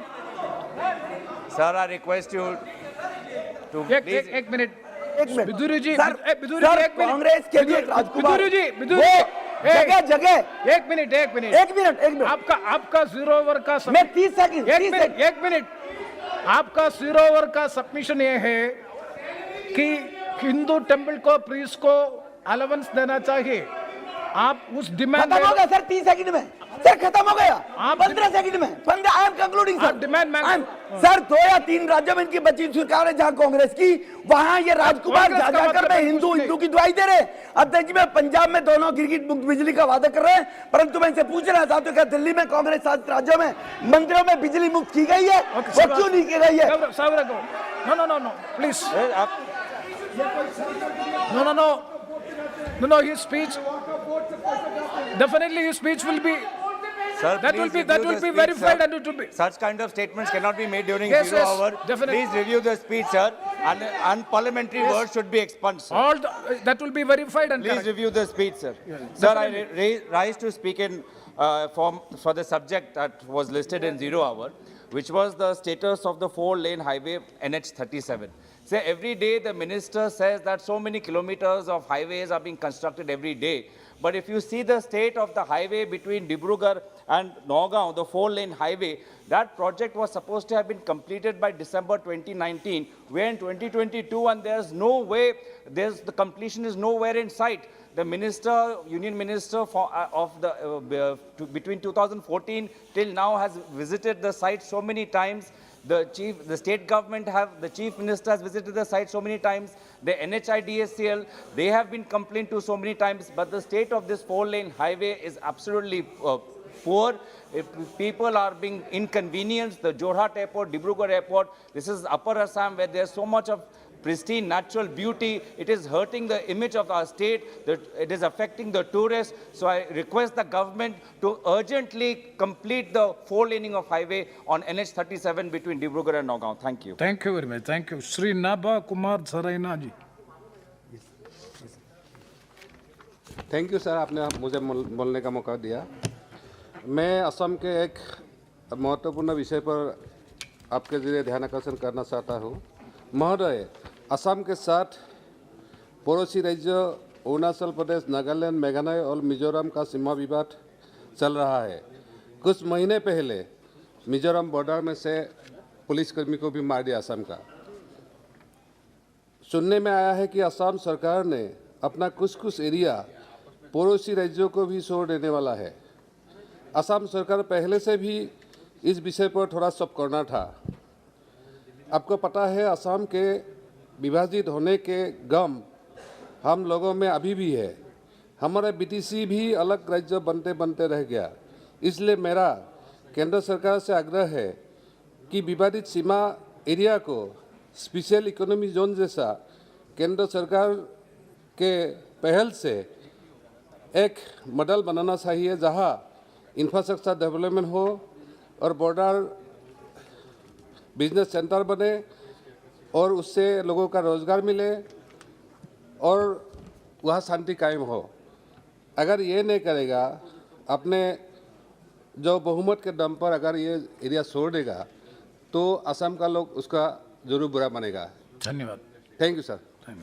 Sri L.S. Tejaswi Surya. Thank you, sir.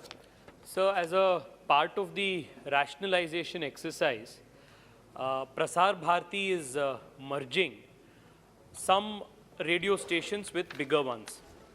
As a part of that exercise, one local classical music airing channel from Bengaluru called Amrita Varshini, which predominantly was airing Karnataka classical music, has been merged with another channel called Ragam. And many artists who were dependent on this channel have now lost out on opportunities. My request with the Honorable Government is to kindly make arrangements to restart operations of Amrita Varshini as an independent channel and provide for a platform and opportunity for all the local talent who were performing on the platform of the erstwhile channel. The channel enjoyed great listenership both inside of the country as well as among the NRI population. Therefore, I once again request the concerned authorities to restart the operations of Amrita Varshini channel. Thank you. Sri T.R. Pariventar ji.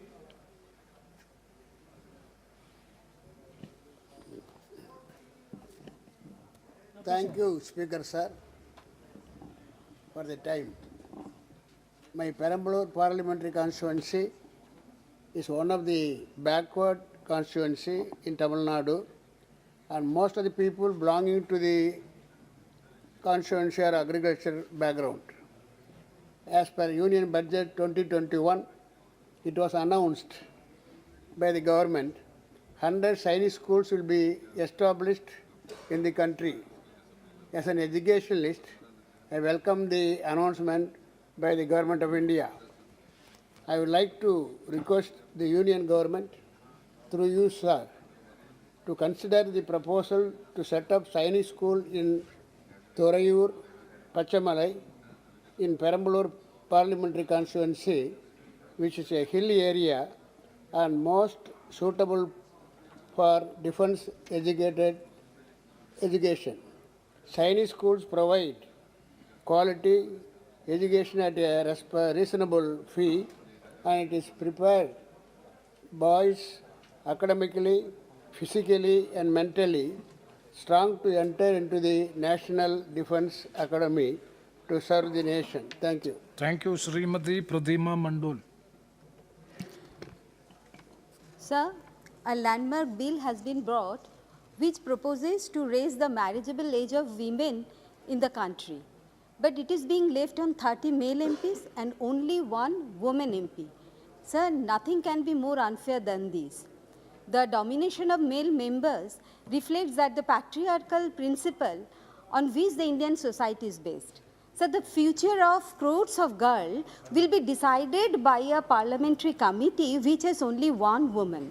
Sir, since the bill has been referred to the Standing Committee on Education, Women, Child, Youth and Sports, so which is a Rajya Sabha administered committee, and Honorable Chairman is empowered to invite additional members. Madam, this is a matter which falls under the jurisdiction of Honorable Speaker. So this is my request. No, please. This is the decision of the chairman and nothing to do with it. Please avoid this observation. So, sir, I would like to request the Honorable Speaker, through you, sir, since he is not in chair, that he can only kindly... That you can very well meet the Speaker and make the submission, please. So that because only a gender balanced panel this is the prerogative. Sure. Please, let me. This is the authority of the Speaker. You are indirectly questioning the authority of the Speaker. In constituting a committee, you can very well meet the Speaker, and it is under the consideration of the Speaker. Please. The matter is, yes. She is not questioning. She is simply suggesting. Yes, I know. She is urging for it. Yes, definitely. That is why I am saying first I said that the matter which you have raised is under the consideration of the Honorable Speaker. So please keep it in abeyance. Let us close that issue by that.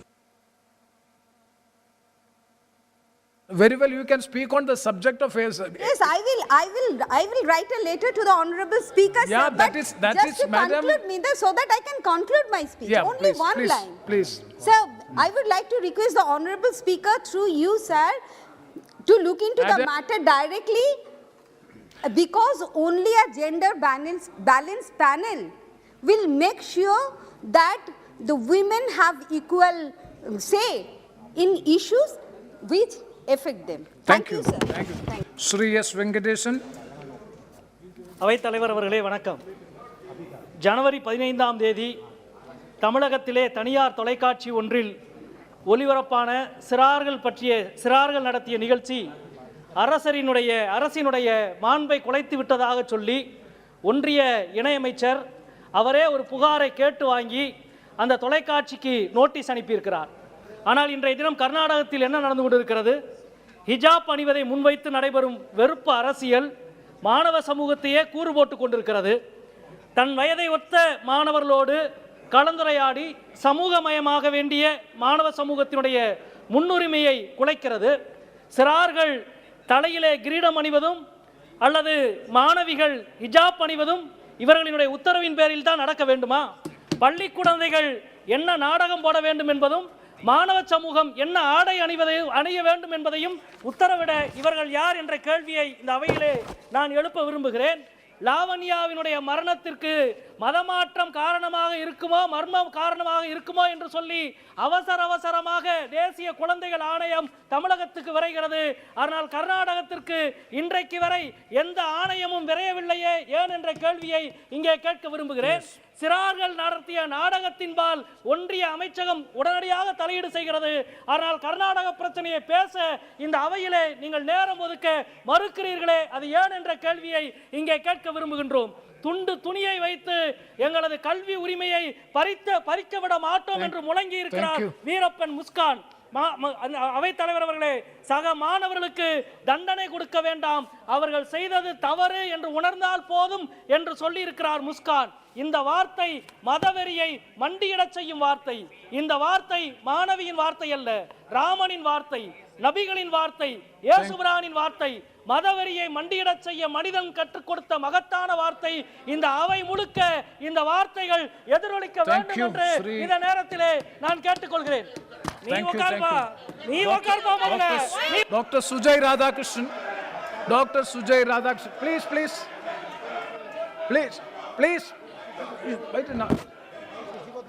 Dr. Sujay Radhakrishnan. धन्यवाद सभापति महोदय. Yeah, please. Dr. Sujay. No, अब जी. धन्यवाद सभापति महोदय, आपने मुझे शून्यकाल में बोलने की अनुमति दी. सर, हमारी सरकार ने 2014 से रेलवे के क्षेत्र में बहुत उत्कृष्ट कार्य किया है और बजट में भी माननीय वित्त मंत्री जी ने अगले 3 वर्षों में 400 वंदे भारत का निर्माण और संचालन की भी घोषणा की है. हमारा लक्ष्य 2022 तक 100% indigenous manufacturing of rail coach का है और वर्तमान में भारत में सिर्फ 3 रेल कोच फैक्ट्रीज हैं और महाराष्ट्र में लातूर में 1 कोच फैक्ट्री हमारी सरकार ने शुरू की है, लेकिन वहाँ सिर्फ लोकल ट्रेन और EMU ट्रेन्स की मैन्युफैक्चरिंग होती है.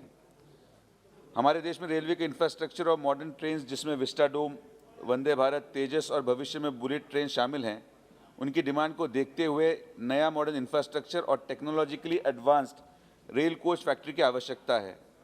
मेरे सरकार से ये निवेदन है कि प्रधानमंत्री जी के मेक इन इंडिया के लक्ष्य को सार्थक करने के लिए मेरे लोकसभा क्षेत्र अहमदनगर में एक state of art rail coach factory का निर्माण हो, जिससे कि अहमदनगर और पूरे महाराष्ट्र में रोजगार के अवसर मिले एवं अर्थव्यवस्था भी फायदा हो और भारतीय रेल को इंजेक्शन प्रक्रिया और बूस्ट किया जा सके. Thank you.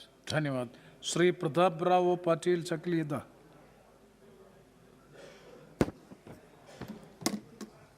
महोदय, मेरा संसदीय क्षेत्र नांदेड़ मराठवाड़ा क्षेत्र का एक मुख्य शहर है और यहाँ गुरु गोविंद सिंह जी के विश्व प्रसिद्ध गुरु का गद्दी गुरुद्वारा की धरती है, जहाँ विश्व भर के धार्मिक, व्यावसायिक दृष्टि से लोग का आवागमन होता है. महोदय, मेरी प्रमुख मांग सरकार से यह है कि सरकार नांदेड़ में एक बड़ा उद्योग स्थापित करने का कदम उठाए, क्योंकि नांदेड़ ही नहीं आसपास दूर दूर तक ऐसा कोई उद्योग स्थापित नहीं है जहां से क्षेत्र के शिक्षित बेरोजगार युवाओं को रोजगार मिल सके. महोदय, मुझे ये कहने में दुख होता है कि नांदेड़ में देश के बड़े बड़े नेता आए और वर्षों राज किया और चले गए, लेकिन कभी इस क्षेत्र के औद्योगिक विकास के बारे में कोई विचार तक नहीं किया, जबकि हमारे पास उद्योग खोलने के लिए सभी संसाधन मौजूद हैं और जो भी आवश्यकताएं उद्योग स्थापन करने के लिए होगी उसकी पूर्ति हो सकती है.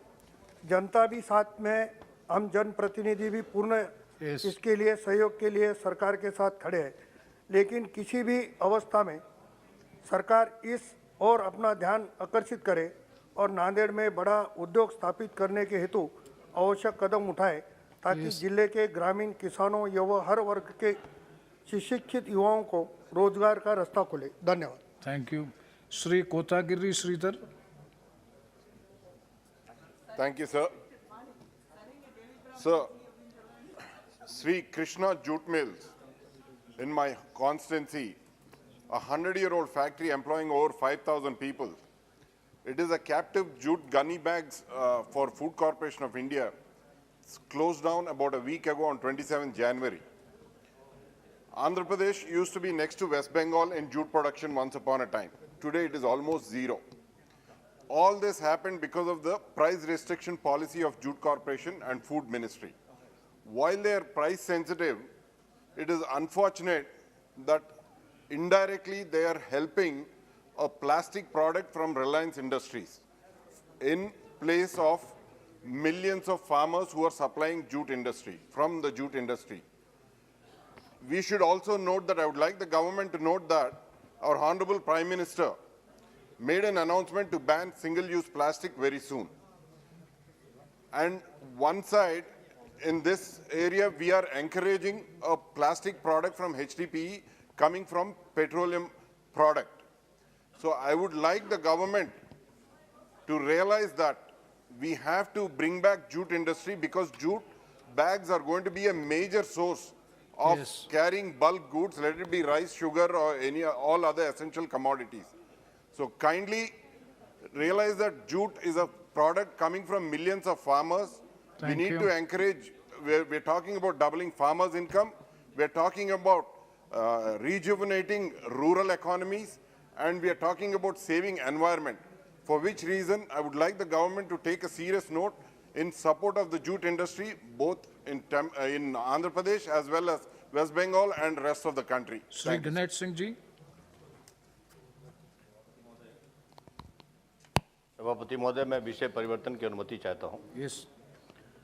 मैं भारत सरकार का ध्यान अभी हाल ही में सर्वोच्च न्यायालय के द्वारा दिए गए एक निर्णय, जिसमें महाराष्ट्र, मध्य प्रदेश सहित देश के सभी राज्यों में स्थानीय निकायों में अन्य पिछड़े वर्गों को जो आरक्षण राज्यों ने दिया था उसे समाप्त कर दिया गया है, उस ओर दिलाना चाहता हूँ।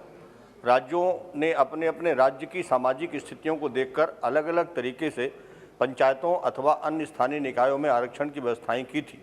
माननीय सुप्रीम कोर्ट ने जो निर्णय सुनाया है उसके विरुद्ध हमारे मध्य प्रदेश की सरकार ने पुनर्विचार याचिका दायर की है। उसी के चलते राज्य में हो रहे पंचायत चुनाव रोक दिए गए हैं। मैं भारत सरकार के सामाजिक न्याय मंत्री जी से मांग करता हूं कि राज्यों को पुनः अधिकार अन्य पिछड़े वर्गों के प्रतिनिधित्व दिलाने हेतु संसद में कानून बनाए जाने की मांग करता हूं, ताकि राज्य सरकारें अपने राज्य की स्थिति के अनुसार अन्य पिछड़े वर्गों को प्रतिनिधित्व का अधिकार दे सकें। धन्यवाद। धन्यवाद। श्री सुभाष चंद्र बहरिया। धन्यवाद सभापति महोदय। आदर्श कोऑपरेटिव सोसाइटी एक मल्टी स्टेट कोऑपरेटिव सोसाइटी है, वित्तीय सोसाइटी है और 20 सालों से काम कर रही थी, पर अक्टूबर 18 से जो निवेशक है उनका भुगतान बंद कर दिया गया है और सोसाइटी ने कारण बताया कि भाई इनकम टैक्स डिपार्टमेंट, एसओजी और इन्होंने खाते सीज कर दिए। मेरा आपसे आग्रह है कि लगभग पूरे देश के, मेरे लोकसभा क्षेत्र के भी पूरे देश के 20 लाख निवेशकों का इसमें पैसा अटका हुआ है। सोसाइटी उसके बचत खातों में निवेशकों के में पैसे डाल रही है, लेकिन निवेशकों को पैसा नहीं मिल रहा है क्योंकि सरकार ने अकाउंट सीज किया हुआ है।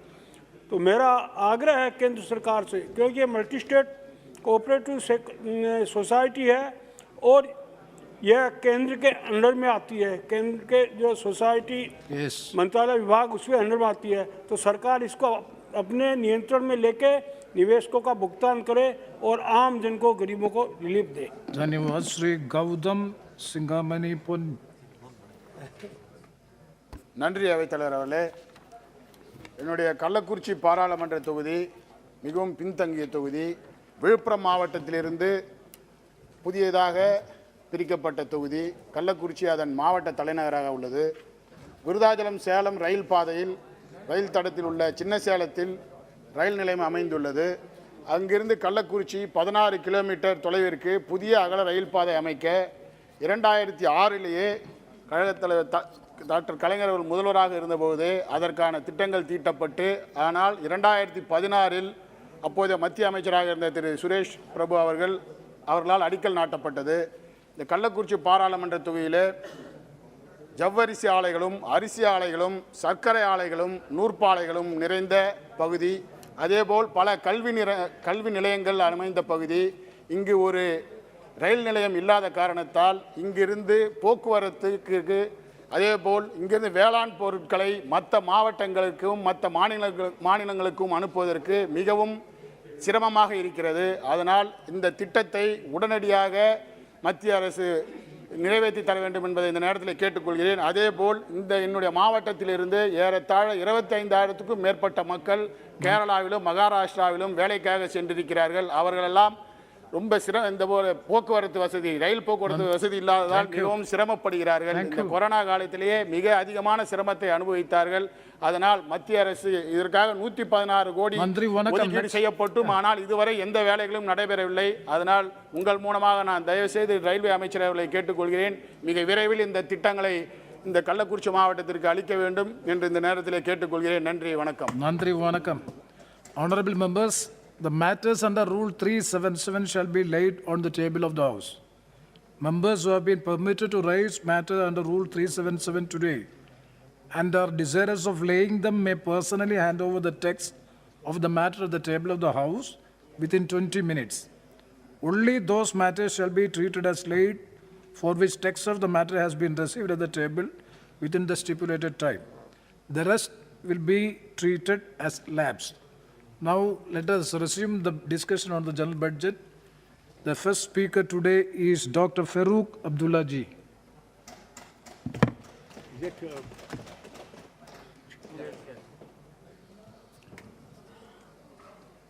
Mr. Chairman,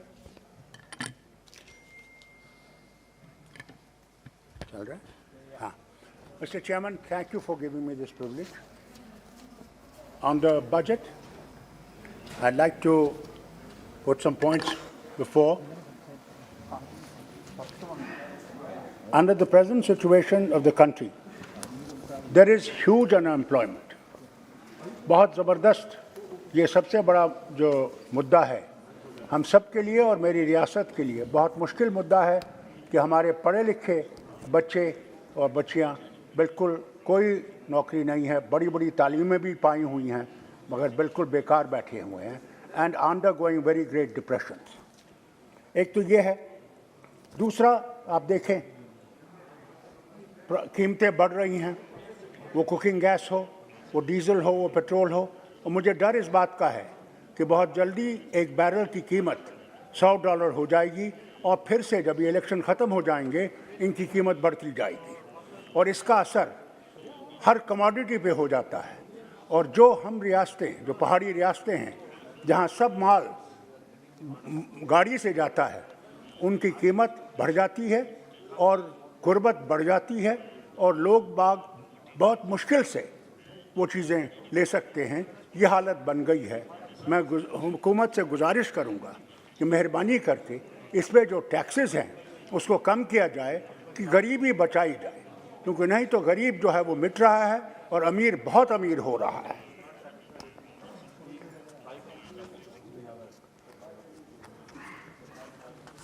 नो डाउट, इसमें कोई शक नहीं है कि कोविड ने न सिर्फ हिंदुस्तान को बल्कि सारी दुनिया को इफ़ेक्ट किया है और उससे काफ़ी असर हम सब पे पड़ा हुआ है।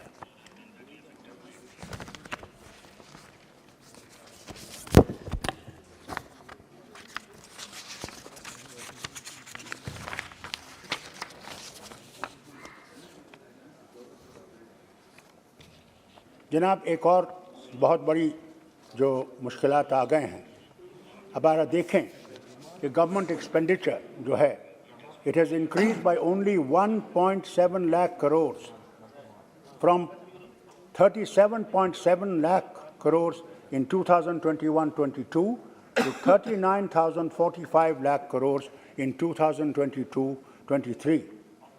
This rise is even lower than the inflation rate. Likewise, the allocation under MNREGA, which is the lifeline of our people, and most of the poor are the ones who are able to feed themselves, is due to MNREGA.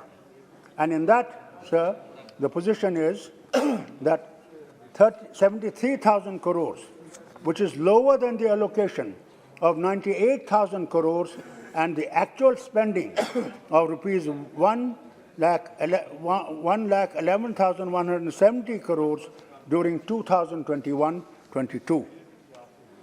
Sir, the progress on works taken up by the Government of India, whether on roads, tunnels or power projects, उसमें हालत ये है कि सारे उनके जो employment है, यानी लोवेस्ट से लोअर एम्प्लॉय भी ये बाहर की रियासतों से ला रहे हैं।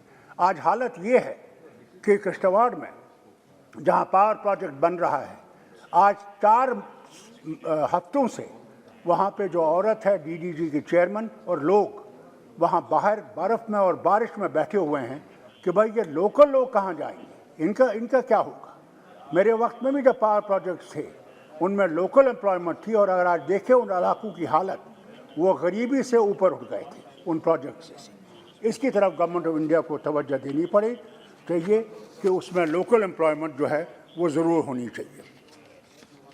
Sir, farmers are the backbone of our nation and I am very grateful to the government कि इन्होंने वो 3 लॉ जो है वो रिपील किए अगर के 700 से ज़्यादा लोग मर गए, मगर रिपील किया, बहुत अच्छी बात है।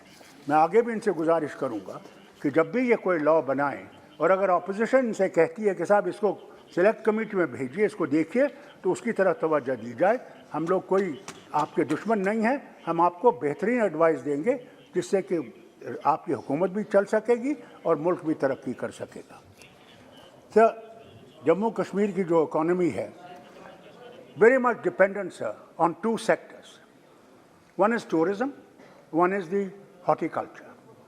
Sir, हमारे एप्पल ग्रोवर्स की ये हालत है, न सिर्फ हमारे बल्कि हिमाचल प्रदेश का भी एप्पल ग्रोवर जो है आज रो रहा है, क्योंकि ये लोग बाहर से इंपोर्ट कर रहे हैं, ईरान से इंपोर्ट कर रहे हैं और उनका एप्पल यहाँ बेच रहे हैं जिस पे कोई टैक्स नहीं लगाया जा रहा है लाने के लिए, और हमारे लोग जो हैं उनके एप्पल कोल्ड स्टोर्स में और बाकी जगहों पे सर्दी में इस वक्त सड़ रहे हैं। सर, ये एक बहुत बड़ा धक्का हमारे इन लोगों को है। टूरिज़्म इंडस्ट्री जो है वो हमारी बैकबोन है, उसमें होटेलियर्स भी हैं, उसमें घोड़े वाले भी हैं, उसमें टैक्सी वाले भी हैं, उसमें शिकारे वाले भी हैं, हाउस बोट वाले भी हैं, हर तरफ से हर कोई इंसान उसमें इन्वॉल्व है और लाखों में इन्वॉल्व हैं इस टूरिज़्म इंडस्ट्री में। मैं गवर्नमेंट से गुजारिश करूंगा कि कई सालों से हम ये गुजारिश कर रहे हैं कि साहब टूरिज़्म को जो है इंडस्ट्री डिक्लेयर किया जाए, सो दैट हमारे लोग जो हैं इसका बेनिफिट उठा सकें। मैं गुजारिश करूंगा कि इसकी तरफ तवज्जो दी जाए। साहब, हमारे यहाँ ये गुजारिश करूंगा गवर्नमेंट से, 2019 में 2019 they took employment for the battalions, border battalions. People went through all the tests. Sir, आज देखिए हाल क्या है। वो आज इंतज़ार कर रहे थे कि आप नौकरी लग जाएगी। वो सब लिस्ट जो है इनने ख़त्म कर दी और एक नई लिस्ट आएंगे जिसमें ये चाहेंगे कि बाहर की रियासतों के लोगों को लिया जाए।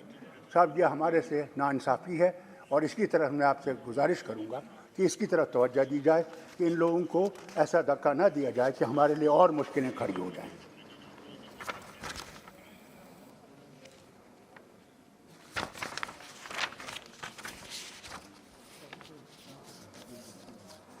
सब एक और चीज़ है जो मैं समझता हूँ गवर्नमेंट ऑफ इंडिया को बहुत सोचना पड़ेगा इस पर। गोल्ड कार्ड आया, प्राइम मिनिस्टर ने बहुत अच्छी स्कीम निकाली, गोल्ड कार्ड आया कि गरीब लोगों को इससे फ़ायदा मिलेगा।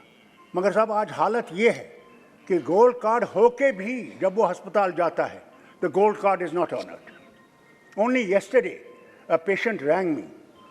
He had to undergo an operation for piles. Poor man. He had the gold card, but the hospital refused to take him in. Where is the hospital? Huh? Which hospital? In Srinagar. In Srinagar. So I will be grateful, sir, if Government of India could look into this thing. Two sectors are vital for growth of India. One is education, one is health. I request that much funding should be done for this also. Otherwise, we will remain backwards and we will not be able to compete with the world of tomorrow. This is vital. Also, I will request finally, please increase the funding. आज भी आप देखें, we have national highway, the only highway connecting us to the rest of the country.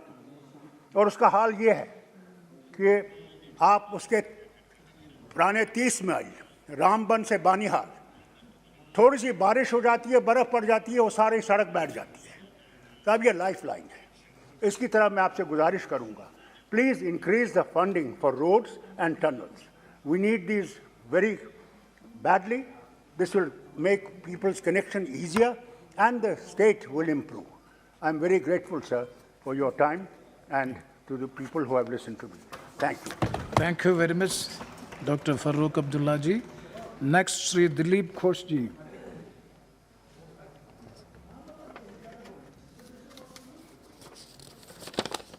धन्यवाद सभापति महोदय।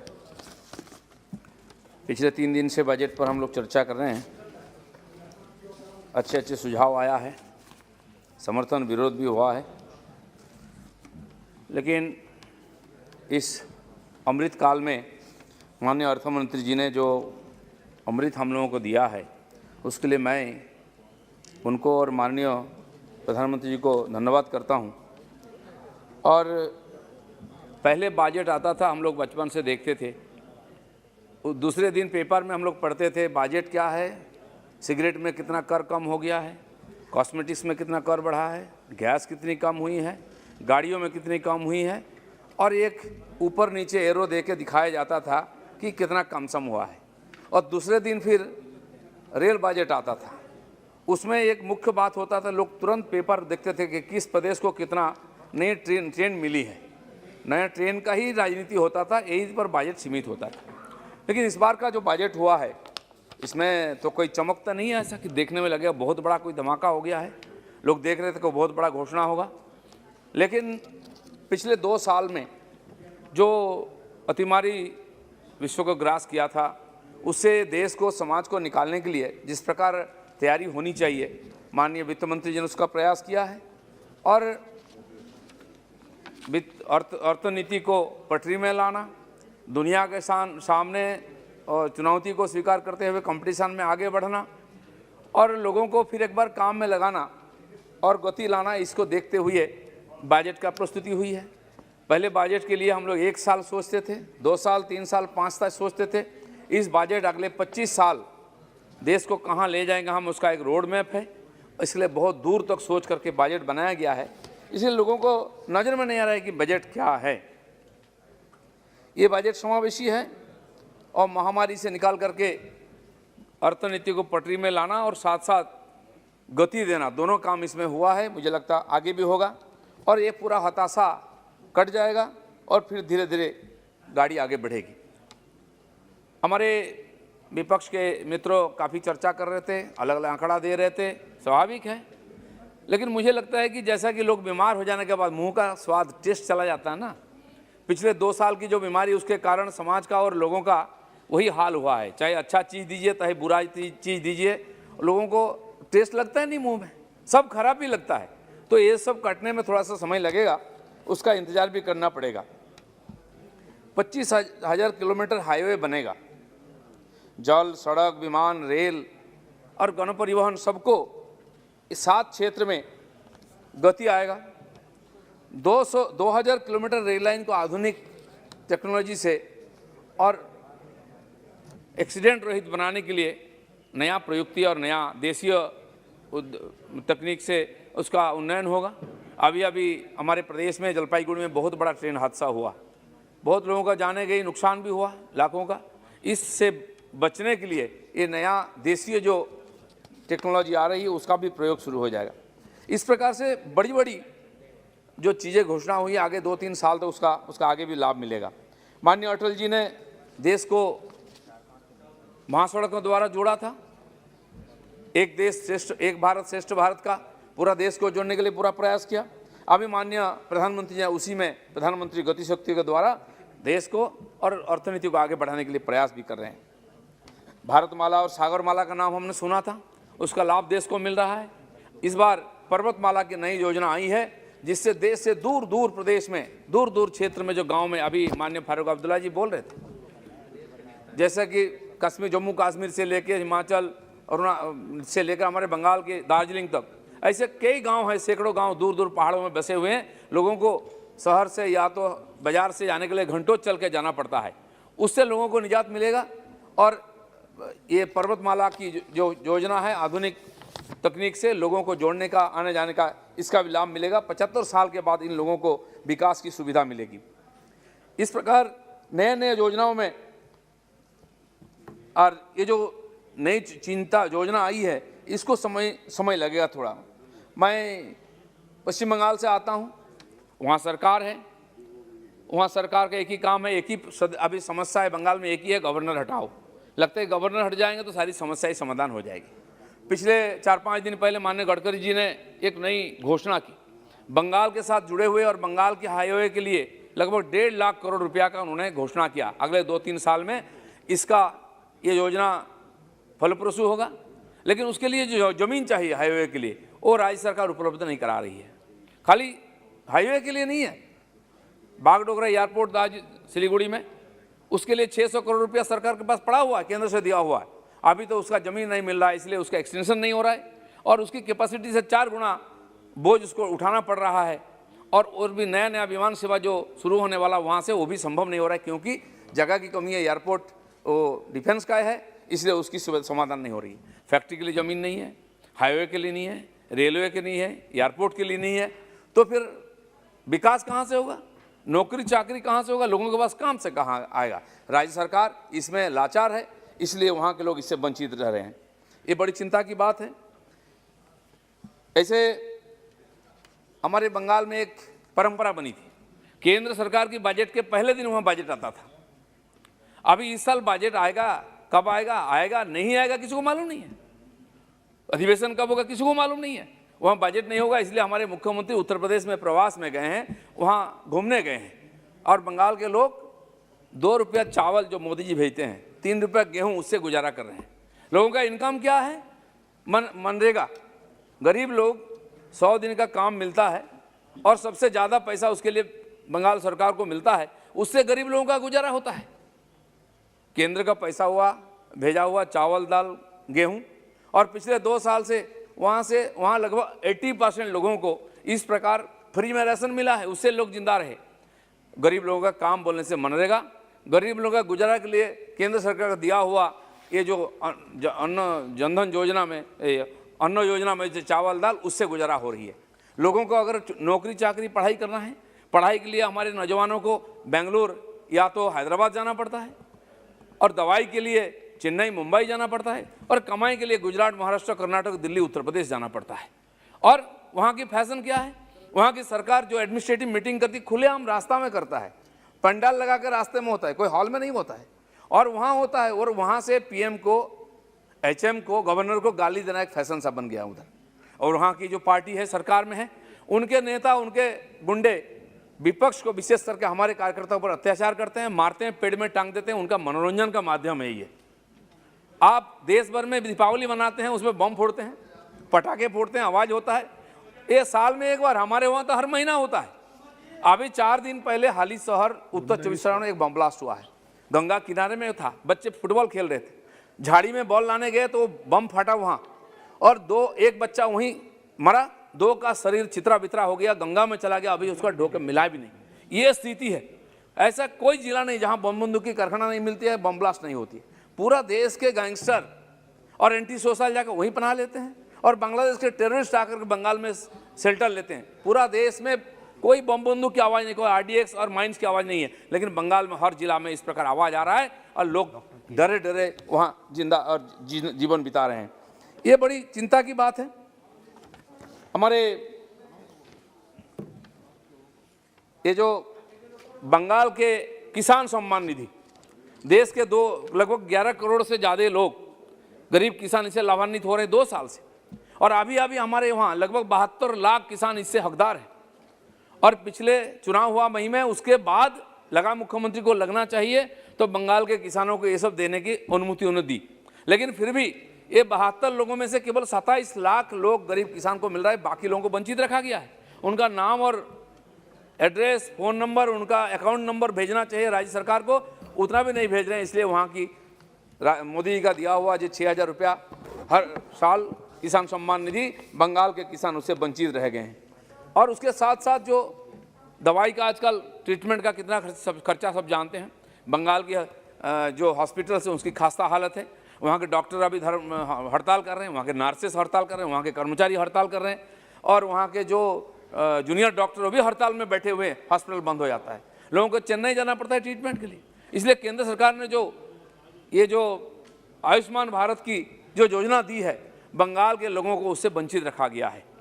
वहाँ करोड़ों लोगों को उससे लाभ मिलने वाला था, लेकिन वहाँ की सरकार की इस प्रकार नीति है कि बंगाल के लोगों को हर चीज़ से वंचित रखा जाए और केंद्र सरकार का केवल आलोचना किया जाए, इससे लोग भी वंचित हो रहे हैं। यहाँ हमारे अभी साल में बहुत बड़ा तूफान आया, 2 बार आया, पिछले साल आया, हर साल लगभग आता है बंगाल में अभी, उड़ीसा जैसा।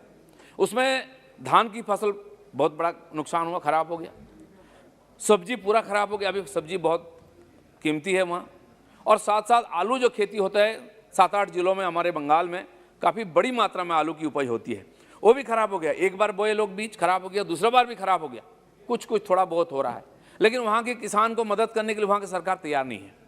किसान रोते रह रहे हैं, उनके पास कुछ नहीं है, जो भी था वो उसमें खर्चा कर दिया, अब खाने के लिए उनके पास नहीं है, और अगले खेती क्या करेंगे उसके लिए भी उनके पास कुछ नहीं है। इस प्रकार भयंकर परिस्थिति में वहाँ की लोग गुजारा कर रहे हैं, लेकिन उसका विरोध करने से आपको जेल में ठूसा जाएगा, आपको मारा पीटा जाएगा। चुनाव के बाद लगभग 60 लोगों की हत्या हुई है, सीबीआई इंक्वायरी हो रही है। अभी लगभग 42,000 फॉल्स केसेस हमारे कार्यकर्ताओं पर हो रही है। हम केसेस लड़ रहे हैं, हजारों लोग घर से बाहर हैं, भागे हुए पुलिस के डर से, हजारों लोग जेल में हैं। अभी वहाँ लोकल बॉडी चुनाव हो रहा है म्यूनिसिपैलिटीज़ का, 4 कॉर्पोरेशन का, 108 म्यूनिसिपैलिटी का घोषणा हुई है। इसी का फायदा उठा करके पुलिस ने अपने कार्यकर्ताओं का केस दे करके घर से बाहर कर रहा है कि वो चुनाव ना लड़ पाए। आज की खबर है वहाँ नॉमिनेशन रोका जा रहा है पुलिस के द्वारा, पुलिस खड़ा है वहाँ, डंडा चला रहा है, उनके गुंडा गिरे हुए, हमारे कार्यकर्ता नॉमिनेशन नहीं कर पा रहे हैं। लोकतंत्र वहाँ केवल मात्र चर्चा का विषय है, सेमिनार का विषय है, वास्तव में लोकतंत्र है ही नहीं। लोकतंत्र अधिकार मांगते हैं यहाँ आकर के कि लोकतांत्रिक अधिकार नहीं, वहाँ विरोधी का कोई लोकतंत्र नहीं है। गवर्नर को गाली देना एक फसन है, जहाँ लोकतंत्र का वो संविधान का प्रतिनिधि वहाँ गवर्नर है, उनको उनका व्यक्तिगत नाम से उनको काला झंडा दिखाना, उनका गाड़ी रोकना, उन पर गलत शब्द प्रयोग करना, मुख्यमंत्री से लेकर सारे नेता बोलते हैं। ये गणतंत्र के लिए बहुत बड़ी एक चुनौती है, बहुत बड़ा एक धोखा है, गणतंत्र का अपमान है। इसका मैं विरोध करता हूं और माननीय अध्यक्ष जी मुझे बोलने के लिए मौका दिया, इसलिए धन्यवाद करता हूं। इस बजट को समर्थन करता हूं, सारे महाप्रतिनिधियों से मैं निवेदन करता हूं इस बजट को पारित करने के लिए सहमति से बजट हो पारित हो कि आगे चल के खुशहाली हमारे देश में आए। धन्यवाद। बहुत बहुत धन्यवाद। Shri Qadir Anand ji.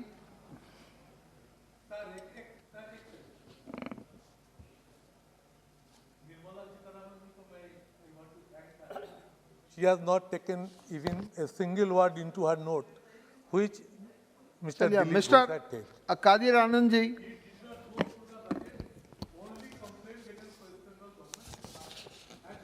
Honorable Speaker, sir.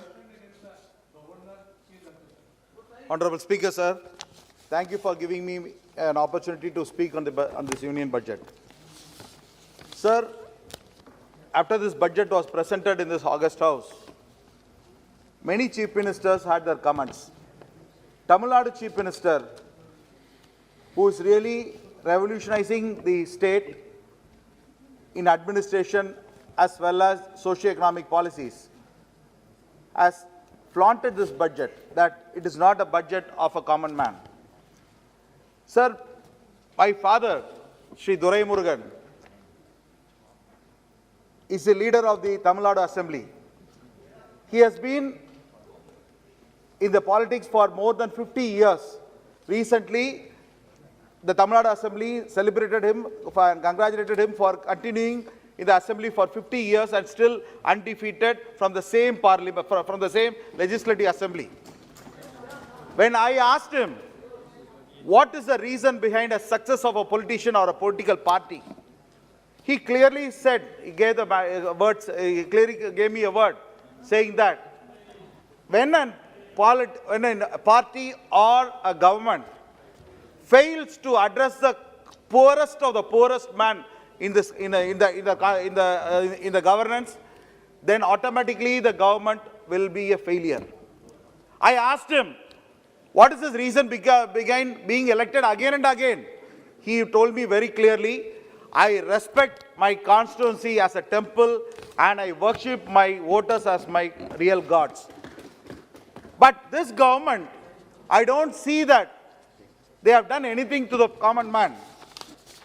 Sir, when no welfare schemes have been given in this budget, when you see the overall budget proposals, the North has been given lot of funds, but the South has been deprived of. Even during the pandemic, every member of parliament came running to the Prime Minister's office as well as to the Home Minister's office asking for relief fund. But we didn't get any funds. They gave us a good hope and sent us back. We didn't have any relief fund. The GST compensation is still due after June 30th. The Manrega scheme, which was a beautiful scheme, where the common lady in any constituency, the poorest lady in the constituency, was able to make their day because of the Manrega. They were not dependent on their husbands, but when this Manrega is now the funds have been reduced, it is really depriving of their daily livelihood, sir. Repeated announcements, housing for all, for doubling the farmer income, linking peninsular rivers, and also 1 crore in just 59 minutes for the MSC segments. Everything is only in documents and nothing is happening in real. Sir, when we talk about farmers, agriculture, which is a very big issue which has been talked about, I was looking at the government is going to announce a lot of things in this agriculture. But nothing has been said, sir. And recently, a member raised a question in the August House. He asked the data of the farmers' suicide while protesting for the 3 formulas. The government said, I am quoting what has been said by the minister, no information regarding the suicide by any farmer while protesting the 3 formula is available with the Ministry of Agriculture and Farmers Welfare. The government is not even aware how many suicides has happened. Further, they said, the subject of compensation to the families of the deceased farmers in the farmers' movement is with the state government. So, the union government has washed away whatever happens to the farmers. They don't even care. The second question was asked, the Farm Act has been repealed, but what happens to for the contracts, everything which is being signed during the tenure of the farm law? The government says the agreements entered by the acts after the 3 principal acts and before passing the repeal act will be governed by the legal provisions. What that means? Whatever agreements made by the farmers and the organizations after and before repealing of the farm laws will be existing. So whatever damage has been done, the government doesn't care about it. Not even 1 single rupee has been announced by the union government for the benefit of the deceased farmers. Sir, this is an anti-agriculturist budget. That is what I can tell about. Sir, please, sir, I have got just few more points to make. Sir, when you talk about projects that has been announced by this government, especially railway projects, just completing, sir. The Southern Railway was allocated 7,114 crores. Northern Railway has been allocated 66,000 crores, sir. This is an example of how the center deceives the south. Sir, again I want to conclude with only one point, sir. Please don't disturb me and just give me a moment. Madam, please. NEET is a subject which is a matter of this hour. Sir, in the NEET patti sollanona, madam understands Tamil language, so I would like to talk in Tamil. In the NEET patti na sollanona, 2020 க்கு முன்னாடி, before 2020, the entire hospitals in the state was built by the own money, state money. After the 2020, the central government announced a scheme, 60-40%. Money was given by the central government and hospitals are built. Now, in the NEET, they say all the seats will be through the NEET and state will not enjoy any benefit out of it. Everything is an open competition. But ஒரு hospital கட்டி முடிச்ச அப்புறமா, after the hospital is completed, sir, I am concluding, sir. After this hospital is being completed by any government, sir, I am concluding, sir, please. Only conclude. The maintenance of the hospital, salaries of the hospital, and also all the expenses of the hospital has to be borne by the state government. Anandji, Now tell me, sir, what is the law behind it? The state has to spend all the money and someone from the North India will come into the South India, will take those seats and they will enjoy the MBBS seats. I am concluding, sir. I am concluding, sir. I am announcing next name. And I am telling you, after they complete their PG, state government usually used to send the doctors to the primary health centers. Sir, I am completing, sir. Primary health centers. and we used to serve in the villages. Now, the persons will come in, they'll take their 100 degrees and they'll walk back to the northern state. Sir, Hello, I request all the member, we have a very long list and all other people have to conclude within 5 minutes. एक sentence में conclude कीजिए. ठीक है sir. So this government, when I conclude my speech, I want to tell this union government, to our Honorable Finance Minister, with her august presence here, that this government deprives all the rights for the state in Tamil Nadu, and it only is...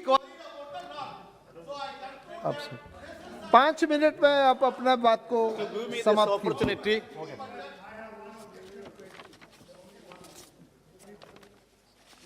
Sir.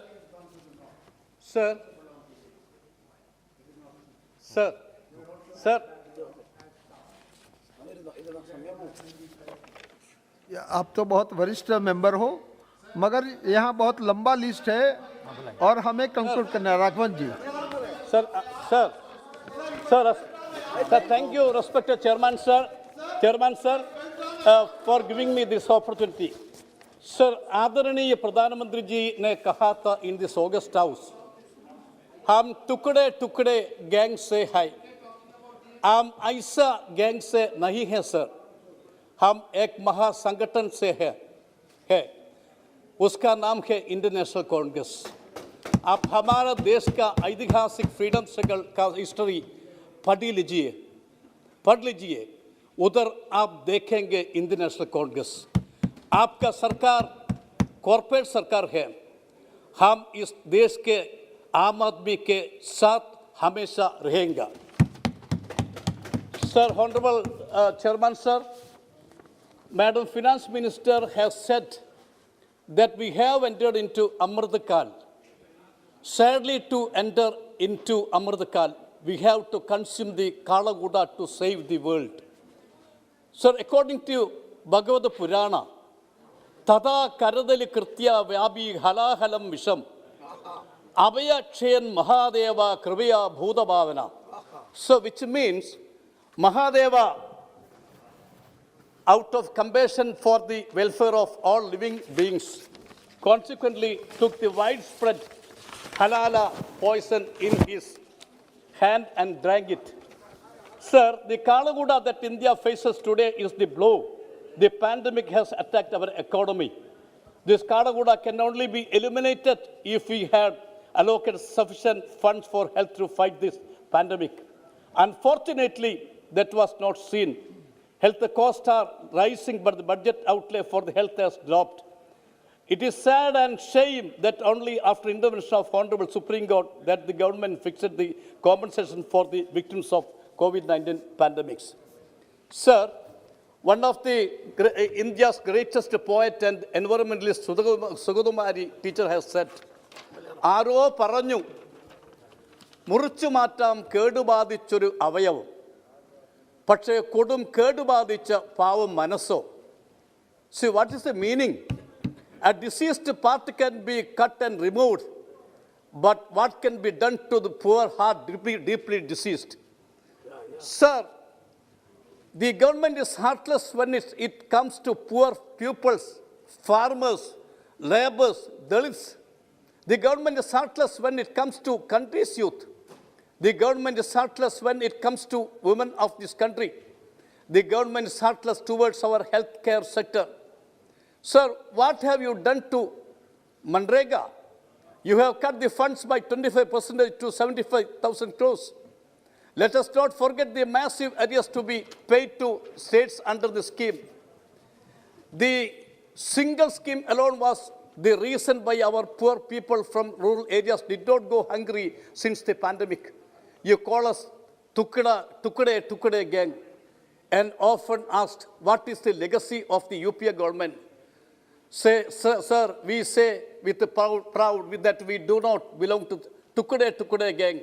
Rather, we are proud members of Indian National Congress. Sir, what we brought in Manrega, we brought in Food Security Act, We brought in RTI, you diluted it. We brought in Right to Education Act. We brought in Street Vendors Protection Act. Sir, the list is endless. So what does your government do? You pass bills without discussions and then repeals it. Sir, one thing I remind you, in this context, we are proud of our great leaders Sonia Gandhi and former Prime Minister Manmohan Ji, who are architects of the above-mentioned pro-poor schemes. One thing very clear, sir, if the UPA government had not been implemented this great Manrega scheme, we would have been to witness the starvation, deaths and mass suicides in our villages under your Modi ji regime. So the entire nation has thanks to UPA. Sir, please, sir, please, sir. Kindly conclude. Sir, please, sir. Sir, you leave behind large billionaires. You left the farmers' income and not doubled. We all know whose income has doubled in 2020. You leave people's mind divided. You have cut subsidies on food and fuels. What legacy is this, I ask? According to the World Inequality Report 2022, India stands out as one of the most unequal countries in the world with widespread poverty along with an affluent life. Sir, please, sir. Please, sir. Madam Finance Minister, I am sorry to say that the budget totally neglects India's massive middle class. Sir, Madam Finance Minister, see, I think perhaps you forget about Kerala state as whole. Madam Speaker, Madam Finance Minister, we are the part and parcel of the nation, sir. The Kerala was totally deliberated, neglected in this year budget. I will, please, sir. I will cite examples for this same. There was no announcement for the aims at Kozhikode, which we were waiting for these years. Sir, the defense allocation totally neglected the Nirdesh Defense Shipbuilding Research Center at Kozhikode. The fate of this great institution now hangs in... Sir, please, sir. 1 second, I will take only 1 second, sir. Only 1 minute. Sir. The allocation of funds for aims at Kozhikode. One of the IMHANS telecom consultation center be allocated to Kozhikode in association with the IMHANS. Sir, the Kozhikode-Wayanad connectivity be brought under national ropeway. Sir, I am concluding my point, sir. Sir, that is... 1 second. Sir, government has continued with the habit of selling public sector undertakings. Government must thank former Prime Minister of India, Pandit Jawaharlal Nehru. Had Nehru not created public sector, sir. Please, sir. I wonder how government would have earned this revenue. There is a saying in Malayalam, sir, Sambattu Galathu Taibattu Vechal, Abattu Galathu Kabattu Nam, which means if you plant 10 plants during your best times, you can reap its 10 fruits during your hard times.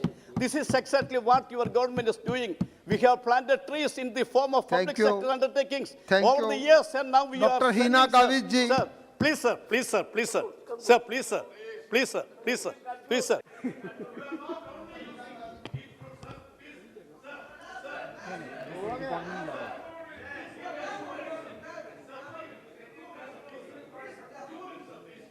I will conclude, sir. एक sentence में आप conclude कीजिए. You are only using it fruits, but selling it and reaping benefits out of it. This is exactly what you are doing with Indians' public sector undertakings. Thank you very much. Dr. Hina Kavid ji. Thank you, Chairman. Sir, I rise to support the Union Budget 2020-23. I would like to thank Honorable Prime Minister Modi ji and our Finance Minister, Srimati Nirmala Sitharaman ji, for presenting an all-inclusive budget. The Union Budget seeks to complement macroeconomic level growth with a focus on microeconomic level all-inclusive welfare. Our government has tried to address the needs of each and everyone in the country, let it be those living in the rural areas, let it be those living in the cities, or those living in the borderline areas of the country. To start with, the Union Budget 22 is based on 4 pillars. First is the PM Gati Shakti. Second is inclusive development. Third is the productivity enhancement and investment, sunrise opportunities, energy transition and climate change. And fourth is financing of investments. PM Gati Shakti National Master Plan has 7 engines. Under the road transport, government plans to expand the national highway network to up to 25,000 kilometers in 2022-23, for which rupees 20,000 crores will be mobilized. The government plans to establish multimodal logistic park at 4 locations through the public-private partnership model.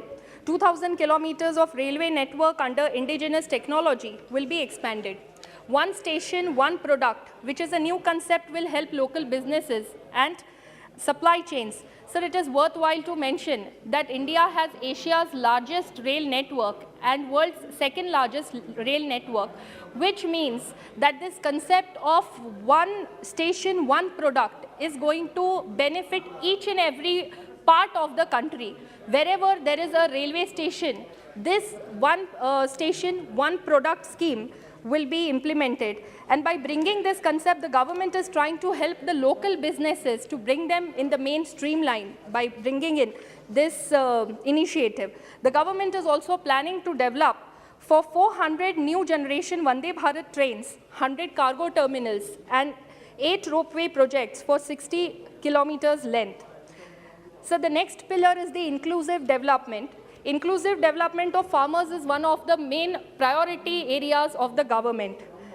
As India has 70% of its population dependent on agriculture and allied activities for their livelihood, it is obvious that the focus of the government is going to be more on this agriculture sector. The government has announced the usage of Kisan drones as an all-purpose tool for farmers for crop assessment, digitization of land records, spraying of fertilizers and insecticides. Sir, as I'm a doctor myself and I represent a rural constituency, we come across lots of people who develop poisoning, who develop cancers because continuously they are in contact with those chemical fertilizers. Because of these Kisan drones, now our farmers will be protected from these kind of poisoning and cancers. And I thank on behalf of all the farmers to the government, because this Kisan drone is going to be of much more help to the farmers. Sir, along with this, sir, being agriculture the largest sector in the country, it can prove to be a major source of employment to those who are living in the rural areas and also can help in developing entrepreneurship. Keeping this in mind, the government has focused on the agri-business and tried to support the rural and the agri-business startups by bringing in a fund with a blended capital under a co-investment model through NABARD in order to finance these agri startups. This will definitely create many jobs for the people particularly living in the rural areas of the country. Rupees 2.37 lakh crore MSP will be directly transferred to the accounts of 1.63 crore farmers. The government has allocated funds for agroforestry for the scheduled caste and scheduled tribe farmers. This will definitely help in earning of the SC and ST farmers. Sir, when I travel in my Nandurbar parliamentary constituency, my constituency lies mostly in the hilly areas of Satpura and Sahyadri ranges. I see most of the tribal women carrying water from miles away in a bucket or something that we call as handa on their head and by their side. And I feel really painful to see our sisters taking water for so long distance. And therefore, I try to help these women as much as I can so that they get water available very close to their houses. When government brought the Jal Jeevan Mission scheme, Har Ghar Nal Se Jal, I realized that the government also feels the pain of the mothers and sisters of the country and has launched this scheme. And for this scheme, sir, the government is giving 60 crore to cover 3.8 crore households in the year 2022 and 23. Sir, Pradhan Mantri Awas Yojana ensures housing to all the poor, particularly those who do not have the Pakka houses. Under the Pradhan Mantri Awas Yojana in my Nandurbar parliamentary constituency, more than 1 lakh people have got the houses so far, and there are still more number left behind. Now, under this budget, the government has allocated 48,000 crores for completion of 80 lakh houses, which is going to fulfill the dreams of 80 lakh people who have been waiting for their Pakka house so far. And on behalf of all those poor people, I would like to thank the government for this budgetary allocation. Sir, during the pandemic, we all are aware that schools were closed and online education was started. We are aware that in most of the rural areas it was difficult to give online education to our children due to many hurdles, and therefore lots of children had to face educational loss. To cope up with this educational loss, the government has come up with one class, one TV channel program of PM Vidya to cover 200 TV channels, so that the educational loss will be covered and our children, who are the future of our country, will get education, and whatever loss they had in the last 2 years will be covered. So on behalf of all the parents, I would like to thank the government for this initiative. Sir, also virtual labs, skill e-labs will be set up to promote critical thinking skills and simulated learning environment. Digital university for world-class education with personalized learning experience will be established. Skill training is also a very important sector, and we must appreciate the efforts that the government has put for empowering citizens to skill, reskill and upskill through online training by planning to launch Desh Stack e-portal. It is very important to give quality education to the people to ensure that they get good placements and job opportunities. Through this portal, it will be assured that quality training is given by the master trainers to the people in the most remotest parts of the country where it is difficult for the master trainers to reach. Sir, along with this, for women empowerment also, government plans integrated benefits to women and child through Mission Shakti, Mission Vatsalya, Saksham Anganwadi and Poshan 2.0. 2 lakh Anganwadis will be upgraded to Saksham Anganwadis. Sir, the National Family Health Survey 4 and National Family Health Survey 5 clearly shows the improvement in the child sex ratio, and this has been possible because of the initiative Beti Bachao, Beti Padhao of this government. Sir, in terms of strengthening initiatives towards achieving the climate targets voiced by Honorable Prime Minister Modi ji, the latest budget lays down significant provisions. Echoing the same, the Honorable Finance Minister stated, and I quote, "Risks of climate crisis are the strongest negative externalities that affect India and other countries," unquote. We all are witnessing the climate change effects. India being an agrarian country, the effects of climate change are affecting the agriculture sector. We are witnessing droughts, we are witnessing hailstorms, unseasonal rains, and extremes of temperatures. Therefore, this is the need of the hour to come up and start working on the green initiatives. This budget provides impetus to clean and green economy by increasing allocation of rupees 19,500 crores for PLI schemes for manufacturing of high-efficiency solar modules. Additionally, to promote the transition to electric vehicles, the government has announced a battery swapping policy as well as formulation of interoperability standards. The government has also announced the intention to complement public transport and clean technology as well as implement special mobility zones. 5 to 7% biomass pellets will also be co-fired in thermal power plant, which will result in reduction of carbon dioxide emission. This will also reduce stubble burning, dependence on coal, and consequently air pollution. Furthermore, sovereign green bonds will also be issued by mobilizing resources in green infrastructure. Last but not the least, rupees 2,217 crore has been allocated to combat air pollution in 42 urban cities with a population of over 1 million. Sir, aspirational district program, which was made for backward districts to improve the quality of life of citizens, has shown remarkable improvement in a very short span. My constituency, Nandurbar, is also one of the aspirational districts, and we have witnessed significant progress in health, nutrition, infrastructure, education, and financial inclusion. In this year's budget, the government has announced its focus from aspirational district to aspirational block, which means going till the last mile, reaching till the last person. And I am very much confident that the way aspirational districts have shown progress over the past few years, definitely improvement in the aspirational blocks will change the picture and will totally change the scenario of that area. Sir, I thank the government, Prime Minister Modi ji, our Finance Minister Nirmala Sitharaman ji, for bringing in this very good budget. I wholeheartedly support the budget. Thank you very much. Thank you very much. Shri V. Redippa ji.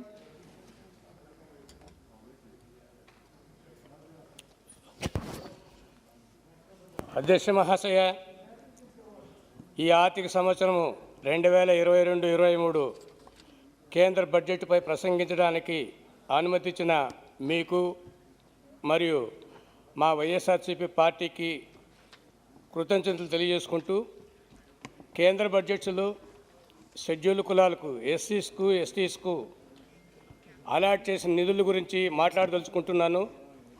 ప్రస్తుతం బడ్జెట్లో ఎస్సీల కొరకు 1,43,342 కోట్లు కేటాయించారు. Last year బడ్జెట్లో పోల్స్తే 16,000 కోట్లు ఎక్కువగా ఇచ్చినందుకు ఆర్థిక శాఖ మంత్రిని గారికి, గౌరవ ప్రధానమంత్రి గారికి కృతజ్ఞత వందనాలు తెలుపుకుంటున్నాము. అదేవిధంగా ఎస్టీలకు ఈ బడ్జెట్లో 89,625,000 కోట్లు కేటాయించారు. అంటే 5.5% నిధులు మాత్రమే వాళ్ళకి ఇచ్చారు. అదేవిధంగా ఎస్సీ జనాభా 15% ఉంటే 8.8% బడ్జెట్ కేటాయించినారు. ఈ నిధులు కొంచెం ఎక్కువ చేస్తే మేము ఆర్థిక మంత్రి గారికి ధన్యవాదాలు తెలుపుకోవడానికి సిద్ధంగా ఉన్నామని తెలియజేసుకుంటున్నాను. అదేవిధంగా పారిశుద్ధ్య కార్మికులకు మాన్యువల్ స్కావెంజర్స్ యాక్ట్ 2013 చట్టం ప్రకారము చాలా సౌకర్యాలు కలిగజేయాలని కేంద్ర ప్రభుత్వం కూడా నిర్ణయించుకున్నది. ఈ సందర్భంగా 110 కోట్లు మాత్రమే అందులో, అంటే 110 కోట్లు బడ్జెట్ కేటాయిస్తే 16.6% మాత్రమే ఖర్చు చేసినారు. మిగిలిన నిధులు సక్రమంగా వాళ్ళు ఖర్చు పెట్టలేదు. కాబట్టి ఈ విషయాన్ని ఆర్థిక మంత్రి దృష్టికి తెలియజేసుకుంటున్నాము. అదేవిధంగా కరోనా కాలంలో ఈ దేశంలో కష్టపడిన వారిలో అనేక మంది డాక్టర్లు, నర్సులు, శానిటరీ వర్కర్లు ఎక్కువగా కష్టపడ్డారు. వారి రుణము తీర్చుకోలేక నిజంగా మనము వారికి ఎంతైనా రుణము తీర్చుకోలే చాలా వారికి రుణం తీర్చుకోవాలంటే మనం అనేక సేవలు చేయాలని మనము నిర్ణయించుకుంటున్నాము. అందులో అన్ని మున్సిపాలిటీలను పారిశుద్ధ్య కార్మికులు తమ ప్రాణాలు అడ్డుపెట్టి అనేక మంది సేవలను పూడ్చేది కాకుండా మన ఆరోగ్యాన్ని కాపాడారు. కాబట్టి అలాంటి వారికి స్పెషల్ బడ్జెట్ ఇస్తే బాగుంటుందని ఆర్థిక మంత్రి గారి దృష్టికి తీసుకొస్తున్నాను. ఆంధ్ర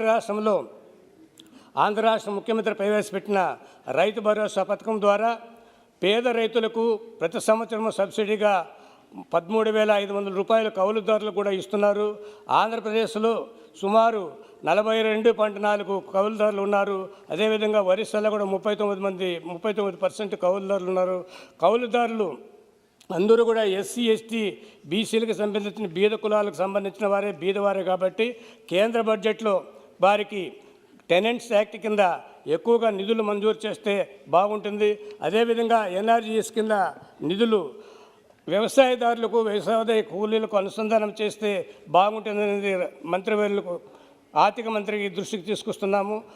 ప్రత్యేకించి రైతుల కోసం ప్రత్యేక బడ్జెట్ పెడితే కూడా బాగుంటుందని కూడా నేను డిమాండ్ చేస్తున్నాను. తర్వాత ఈ దేశంలో కోర్టుల ద్వారా సత్వర న్యాయం జరగాలంటే ఎస్సీ, ఎస్సీలకు రిజర్వేషన్స్ ఇంప్లిమెంట్ చేయలేదు. కాబట్టి హైకోర్టులోన, సుప్రీంకోర్టులో అనేక జడ్జిల పోస్టులు ఖాళీలు ఉన్నాయి. కాబట్టి ఈ దేశంలో ఉన్న అన్ని కోర్టుల్లోన రిజర్వేషన్ ఇంప్లిమెంట్ చేయడానికి, ఆఫీసర్ని అపాయింట్మెంట్ చేయడానికి స్పెషల్గా మంత్రి గారు బడ్జెట్ ఇవ్వాలని మేము కోరుకుంటున్నాము. గ్రామీణ ప్రాంతాల్లో చాలామంది చదువుకునే పిల్లలకైతేనేమి, హాస్పిటల్కి వెళ్ళేదానికైతేనేమి సౌకర్యాలు లేక, సెల్ ఫోన్లు లేక చాలామంది ఇబ్బందులు పడుతున్నారు. కరోనా పీరియడ్లో పట్టణాలకు వెళ్ళాలన్నా, స్కూల్కి వెళ్ళాలన్నా, ఆన్లైన్ క్లాసులకు అటెండ్ అయ్యాలన్నా సెల్ ఫోన్ లేక బాధలు పడుతున్నారు. కాబట్టి బిఎస్ఎన్ టవర్స్ను గ్రామీణ ప్రాంతాల్లో ఎక్కువగా ఇన్స్టాల్ చేయించాల్సిందిగా మంత్రిని కానీ నేను వేడుకుంటున్నాను. అదేవిధంగా ఎస్సీ, ఎస్టీలకు ఇదివరలో సివిల్ సర్వీస్ ఎగ్జామ్స్ కానీ, రైల్వే ఎగ్జామ్స్, ఇతరత్ర ఎగ్జామ్స్ ప్రిపేర్ అయ్యేదానికి అనేక ప్రతి రాష్ట్రంలోనే సెంటర్స్ ఏర్పాటు చేసి వారికి ఎక్కువగా నిధులు కేటాయిస్తున్నారు. ఈ ప్రభుత్వంలో ఆ నిధులను పోస్ట్ మెట్రిక్ స్టూడెంట్స్కు ఎక్కువగా ఫండ్స్ ఇచ్చినందుకు మంత్రిని గారికి మేము ధన్యవాదాలు తెలుపుకుంటూ, ఈ సివిల్ సర్వీస్ ఎగ్జామ్స్ ప్రిపేర్ అయ్యేదానికి మటుకు బడ్జెట్ కేటాయించాలని నేను మరి ప్రత్యేకించి ఆర్థిక మంత్రి గారిని కోరుకుంటున్నాను. మొన్న రాజ్యసభలోన లోక్సభలోన ప్రధానమంత్రి గారు ఆంధ్ర రాష్ట్ర పరిస్థితుల గురించి, స్థితిగతుల గురించి, ఆర్థిక పరిస్థితుల గురించి తెలియజేసినారు.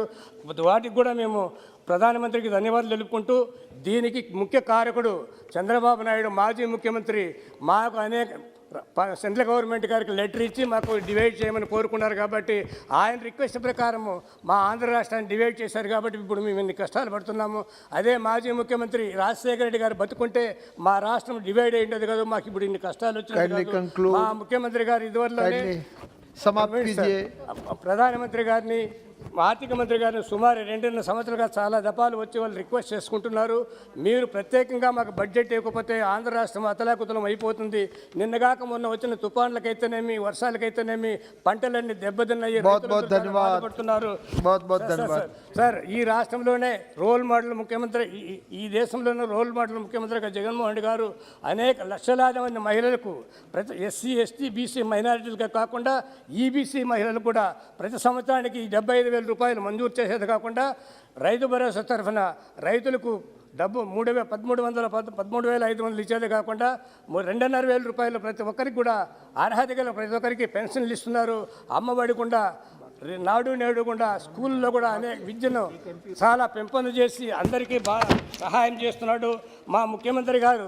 నిజంగా రాష్ట్ర ప్రజలను ఉద్దేశించి రాష్ట్ర ప్రజల కోసం నిరంతరం కష్టపడి పనిచేస్తున్నారు. కాబట్టి అలాంటి ముఖ్యమంత్రిని ప్రోత్సహించవలసిన బాధ్యత ఈ బీజేపీ గవర్నమెంట్కి ఉంది. కాబట్టి మేమందరూ కూడా ఈ బడ్జెట్ కూడా సపోర్ట్ చేస్తున్నాము. ఎప్పుడు కూడా ప్రధానమంత్రిని మేము కోరుకుంటున్నాము. ఆర్థిక మంత్రిని కూడా చాలాసార్లు మేమందరూ కూడా మా ఎంపీలంతా కలిసి మాట్లాడుకుంటున్నాము. తప్పకుండా ఆర్థికంగా మాకు సహాయం చేసి ఆదుకుంటారని మీకు తెలియజేసుకుంటున్నాను. మహిళల విషయంలో వస్తే సార్, మీకు చిన్న విషయం సార్, మా ముఖ్యమంత్రి గారు డిప్యూటీ చీఫ్ మినిస్టర్గా మహిళకే ఇచ్చాడు, హోమ్ మినిస్టర్గా మహిళకే ఇచ్చాడు. మహిళలకందరికీ జెడ్పీటీసీ, ఎంపీటీసీ, సర్పంచుల ఎలక్షన్లో కాకుండా నిన్నగాక మొన్న కార్పొరేషన్లో సుమారు 40 చైర్మన్ల పోస్ట్ అంటే 50% పైగా మహిళలకందరికీ రిజర్వేషన్ పెడుతున్నారు. ఆ రోజుల్లో డాక్టర్ బిఆర్ అంబేద్కర్ గారు రాజ్యాంగ నిర్మాత, ఆయన ఇక్కడ పార్లమెంట్లో బిల్లు పెడితే మహిళలకు చట్టసభలో రిజర్వేషన్ కావాలనేసి ఇక్కడ ఆమోదించలేదు ఇప్పటి వరకు. కానీ జగన్మోహన్ గారికి ఆ ఘనత తక్కిందనేసి మహిళలకు అన్నిట్లోన 50% రిజర్వేషన్ ఇచ్చేది కాకుండా ఆర్థికంగా ప్రతి ఇంటికి సుమారు 1.5 లక్షల నుంచి 2 లక్షల రూపాయలు ప్రతి ఇంటికి సహాయం చేసి, ఉచితంగా డబ్బు సహాయం చేసి ఆదుకుంటున్నారు. కాబట్టి ఇలాంటి ముఖ్యమంత్రి సేవలు చేస్తున్నారు. కాబట్టి కేంద్ర ప్రభుత్వం కూడా ఆయన కష్టాన్ని గుర్తించి ఆంధ్ర రాష్ట్ర ప్రజల గురించి తప్పకుండా మీరు సహాయం చేస్తారని మేము కోరుకుంటున్నాము.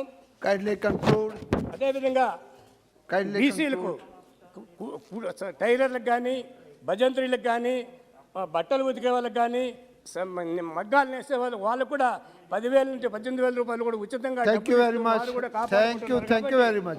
దయచేసి మా demand sir, 2 Polavaram project complete చేసేందుకు తప్పకుండా డబ్బులు, అదేవిధంగా కొత్త రైల్వే లైన్లు కంప్లీట్ చేసేదానికి డబ్బులు ఇవ్వాలి sir. Thank you. Kindly conclude. सभापति महोदय, thank you very much sir. माननीय वित्त मंत्री द्वारा जो सदन में 2022-23 का केंद्रीय बजट सदन में चर्चा के लिए रखा गया है, उसके पक्ष में मैं बोलने के लिए खड़ा हुआ हूं. महोदय, यह बजट जो है देश के आम लोगों के हित में यह बजट है. यह बजट सर्व समाज के हित में है बजट. इस बजट से देश की तकदीर और तस्वीर बदलने की दिशा में यह एक सराहनीय कदम है. लेकिन इस बजट को विपक्ष क्यों आलोचना कर रहा है, हमें समझ में नहीं आता. लेकिन महोदय, ये लोकतंत्र की परिपाटी बहुत दिनों से चली आ रही है कि अगर सत्ता पक्ष कितना ही अच्छा काम क्यों न करे, लेकिन विपक्ष का काम है उसकी आलोचना करना. सरकार, केंद्र की सरकार इतना अच्छा बजट बनाया है. यह बजट जो है आत्मनिर्भर भारत के तरफ, विकसित भारत के दिशा में आम लोगों के हित में है, फिर भी विपक्ष कह रहा है, इसका आलोचना कर रहा है। लेकिन हम ये बता देना चाहते हैं सभापति महोदय कि आज़ादी के 75 वर्ष में आज हम अमृत महोत्सव मना रहे हैं। इन 75 वर्षों में हमको लगता है कि लगभग 63 साल या 62-63 साल तक कांग्रेस ने इस देश पर शासन किया है। देश की जनता ने आपको 63 साल तक देश की तकदीर और देश की तस्वीर बदलने के लिए मौका दिया था, लेकिन आप 63 साल के अंदर न तो देश के गरीबों के तकदीर बदल सके, न इस भारत की तस्वीर बदल सके। और आज 7 साल मौका मिला है, 7 साल सिर्फ मौका दिया है, और 7 साल के अंदर जो अब 63 सालों के अंदर देश का विपक्ष नहीं काम कर सका, उसको यह मोदी की सरकार 7 साल के अंदर करके दिखाया है। फिर भी आप आलोचना कर रहे हैं। अरे भाई, 63 साल में आपने देश के गरीबों के हित में दलित, पिछड़े, अकलियत के नाम पर, अल्पसंख्यक के नाम पर बहुत नीतियां बनाई, अच्छे बजट बनाए, लेकिन नीतियां तो आप बनाते रहे, नीतियां बनती रही, बिगड़ती रही। आप बजट बनाते रहे, बजट बिगड़ते रहे, बनते रहे, लेकिन इस देश के करोड़ों लोगों की तकदीर आप नहीं बदल सके। 65-63 सालों में इस देश के गरीब गंदे नाले, नदी नाले, पेड़ों के नीचे जन्म लेते थे और वहीं पर मर जाते थे। उनको आप मकान नहीं दे सके, शुद्ध जल नहीं दे सके, उनको स्वास्थ्य के लिए कोई सुविधा नहीं दे सके। आज जब मोदी सरकार इस दिशा में पहल कर रही है, फिर भी आप आलोचना कर रहे हैं, फिर भी आलोचना कर रहे हैं। लेकिन सभापति महोदय, एक बात हम कहना चाहेंगे, निश्चित तौर पर आज देश विकसित देशों के श्रेणी में आने के तरफ बढ़ रहा है, लेकिन मैं आग्रह करूंगा देश के प्रधानमंत्री से कि अगर देश विकसित राष्ट्रों के श्रेणी में तभी आ सकता है जब तक बिहार को विकसित राज्यों के श्रेणी में नहीं लाया जा सकता है।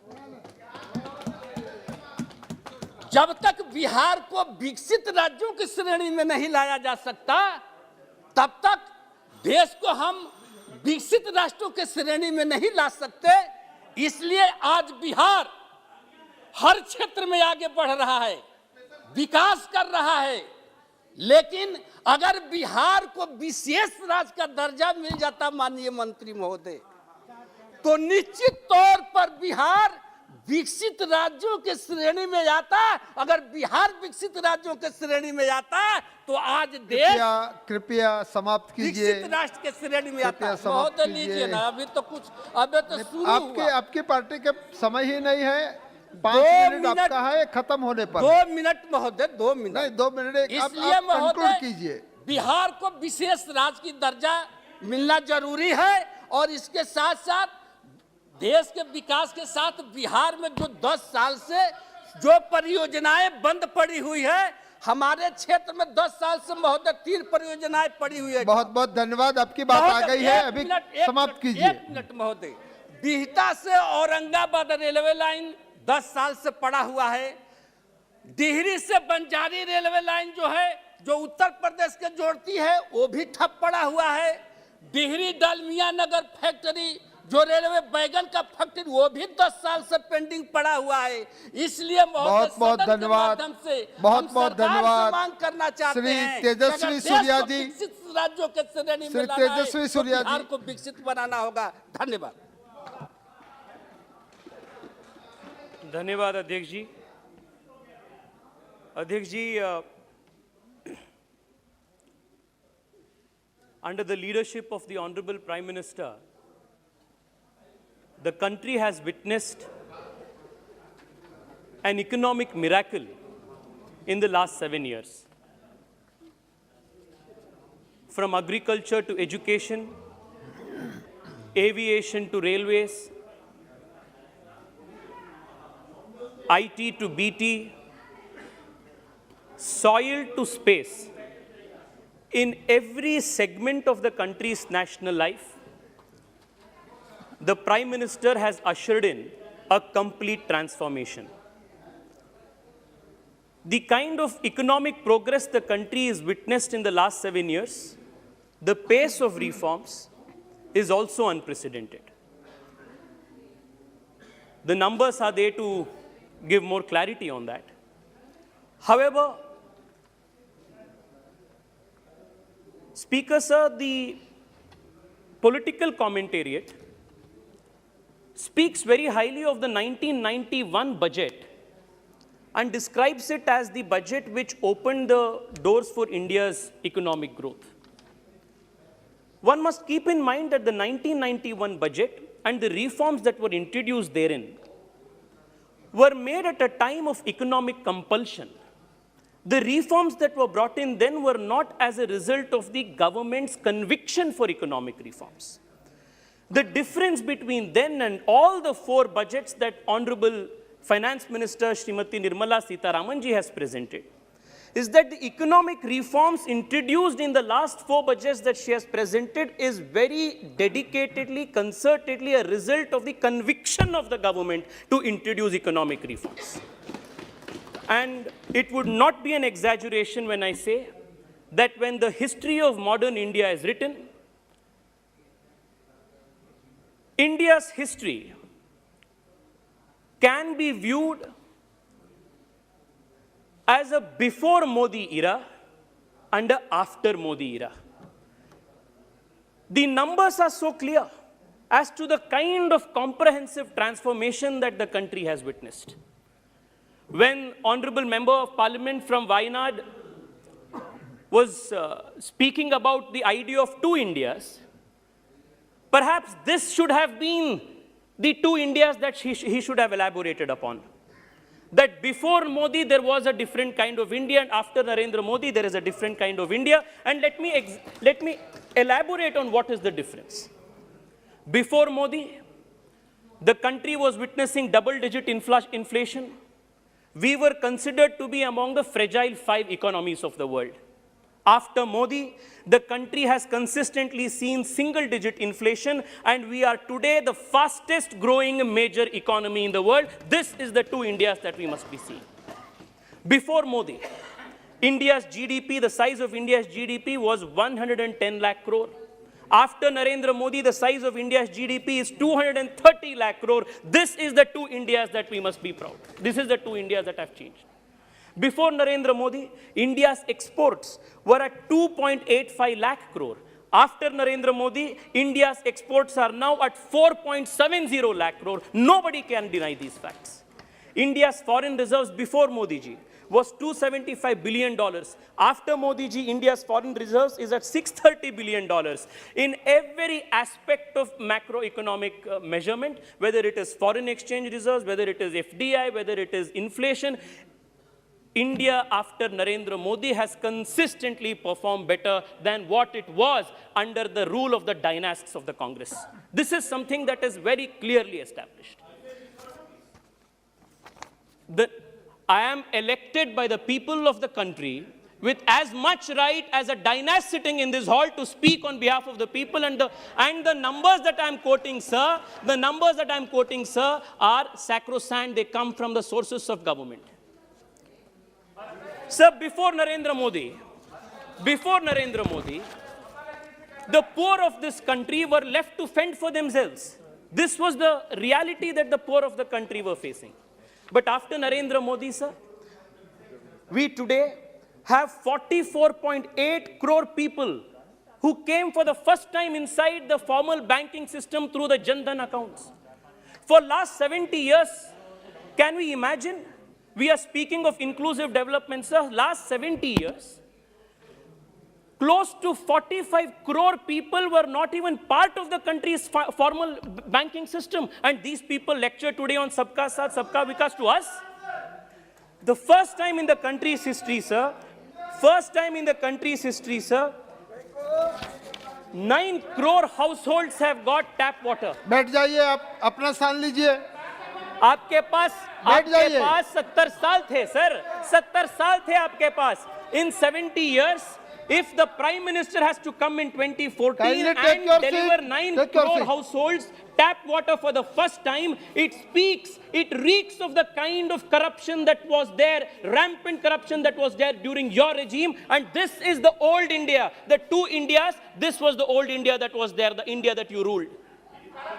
Sir, whether it is DBT, whether it is UPI, whether it is Jan Aushadhi Kendras, every single metrics of governance very clearly established that the Prime Minister has established in this country transparent systems, accountable governance, and clear and committed governance structures. This is the difference between pre-Modi days and after Modi days, sir. Sir, I come from Bengaluru, the startup capital of the country. Before Narendra Modi, sir, the country had only 500 registered startups. After Narendra Modi's governance, sir, the country today has more than 65,000 startups, of which 41 plus unicorns became unicorns during the pandemic. This shows the kind of resilience, the talent, the capability that Prime Minister Narendra Modi's governance has unleashed in the country. This is the two India, sir. The India before Narendra Modi has stifled entrepreneurship. The India before Narendra Modi ji had curbed the entrepreneurial spirit of India. It has shackled economic freedoms of the people. The India after Narendra Modi ji has unleashed the talent of our people, the talent of our young people, and India today is an economy on the rise, sir. This is something that needs to be established time and again. Sir, the last 2 days in the course of the debate, the members from the opposition have been relentlessly making baseless and, dare I say, logic-less arguments criticizing the government that there is an increase in unemployment. I want to ask them, sir, Farooq Abdullah ji baat kar rahe the, sir, bahut sare yuva log bekar pad gaye hai. This was the word that he used. Sir, I want to ask, if the economy, if the size of the GDP can be increased multiple times, if foreign direct investment has increased multiple times, if the size of the investment that the country has got has increased times, if the size of the economy, if the number of unicorns have increased multiple times, how can there be no employment generation? Sir, the Congress party, take your seat. The Congress party and its dynasty leaders are confusing their political unemployment as the unemployment of the country. Those who are hardworking, talented, meritorious young people coming from the modest of backgrounds, they have enough number of opportunities. If there is one young person who is unemployed in the country, sir, it is the prince of the Congress party, the dynasty of the Congress party, sir. Let them not confuse their political unemployment for the employment of the masses today. Sir, आप अपना स्थान लीजिए. Sir, you address to chair. You address to chair. Sir, there are two. I want to. Sir, it is very clear why. बैठ जाइए. Why this stings them? It is very clear. आप बैठ जाइए, अपना स्थान लीजिए. It is very clear why this stings the Congress party, sir. Sir, I just want to, sir. Just a minute. कौन सा rule है? आप बैठ जाइए. I request you not to खड़ा consider this as my time, sir. एक second. Sir, 353. No allegation of a defamatory or incriminatory nature shall be made by a member against any person unless the member has given a sufficient notice. Sir, ठीक है तो. Let me just complete, sir. Sir, you can continue. Sir, Farooq. आप बैठ जाइए. चलो, you continue. Sir, I wish. आप बोलिए. Sir, I would have given. Sir, what can you do? How can you address a member who is perpetually absent from the house, sir? A member who spends more amount of time in foreign vacations than spending in the house, sir? What can I do other than speak when I get a chance, sir? Sir, while I am on this point, it is very important to ask as to why the Congress party in the last 70 years had specifically kept the country's economy under shackles. Though we got independence in 1947, sir, the country got economic independence for the first time only in 2014. Until 2014 and until the Prime Minister Narendra Modi came to office, the country's economy was shackled. The license quota permit Raj that the British had established, the British had introduced, that was continued for a period of almost 70 years until the Prime Minister came. And what was the I will come there, sir, I will come there. Please have the patience. I still have 10 more minutes. You should have the gumption to listen to everything that I'm saying. Sir, it was deliberately done. It was deliberately done, sir, as a matter of design to keep this country poor. And I will say why. So if you look at this country's political map, I know why Farooq ji was so upset. From Kashmir to Kanyakumari, before the advent of Prime Minister Narendra Modi, the country's political map, the country's states was majorly controlled by a few political families and dynasty-based political parties. Sir, आप देखिए भारत के map, Kashmir से लेकर कन्याकुमारी तक जो पार्टियां परिवारवादी पार्टियां थी, वही पार्टियां समाजवादी पार्टियां भी थी। सो समाजवादी परिवारवादी थी, परिवारवादी समाजवादी थी, इसलिए क्योंकि sir, if you create an open economy, more and more self-made capable leaders, self-made more and more entrepreneurs, millionaires, wealth generation will take place.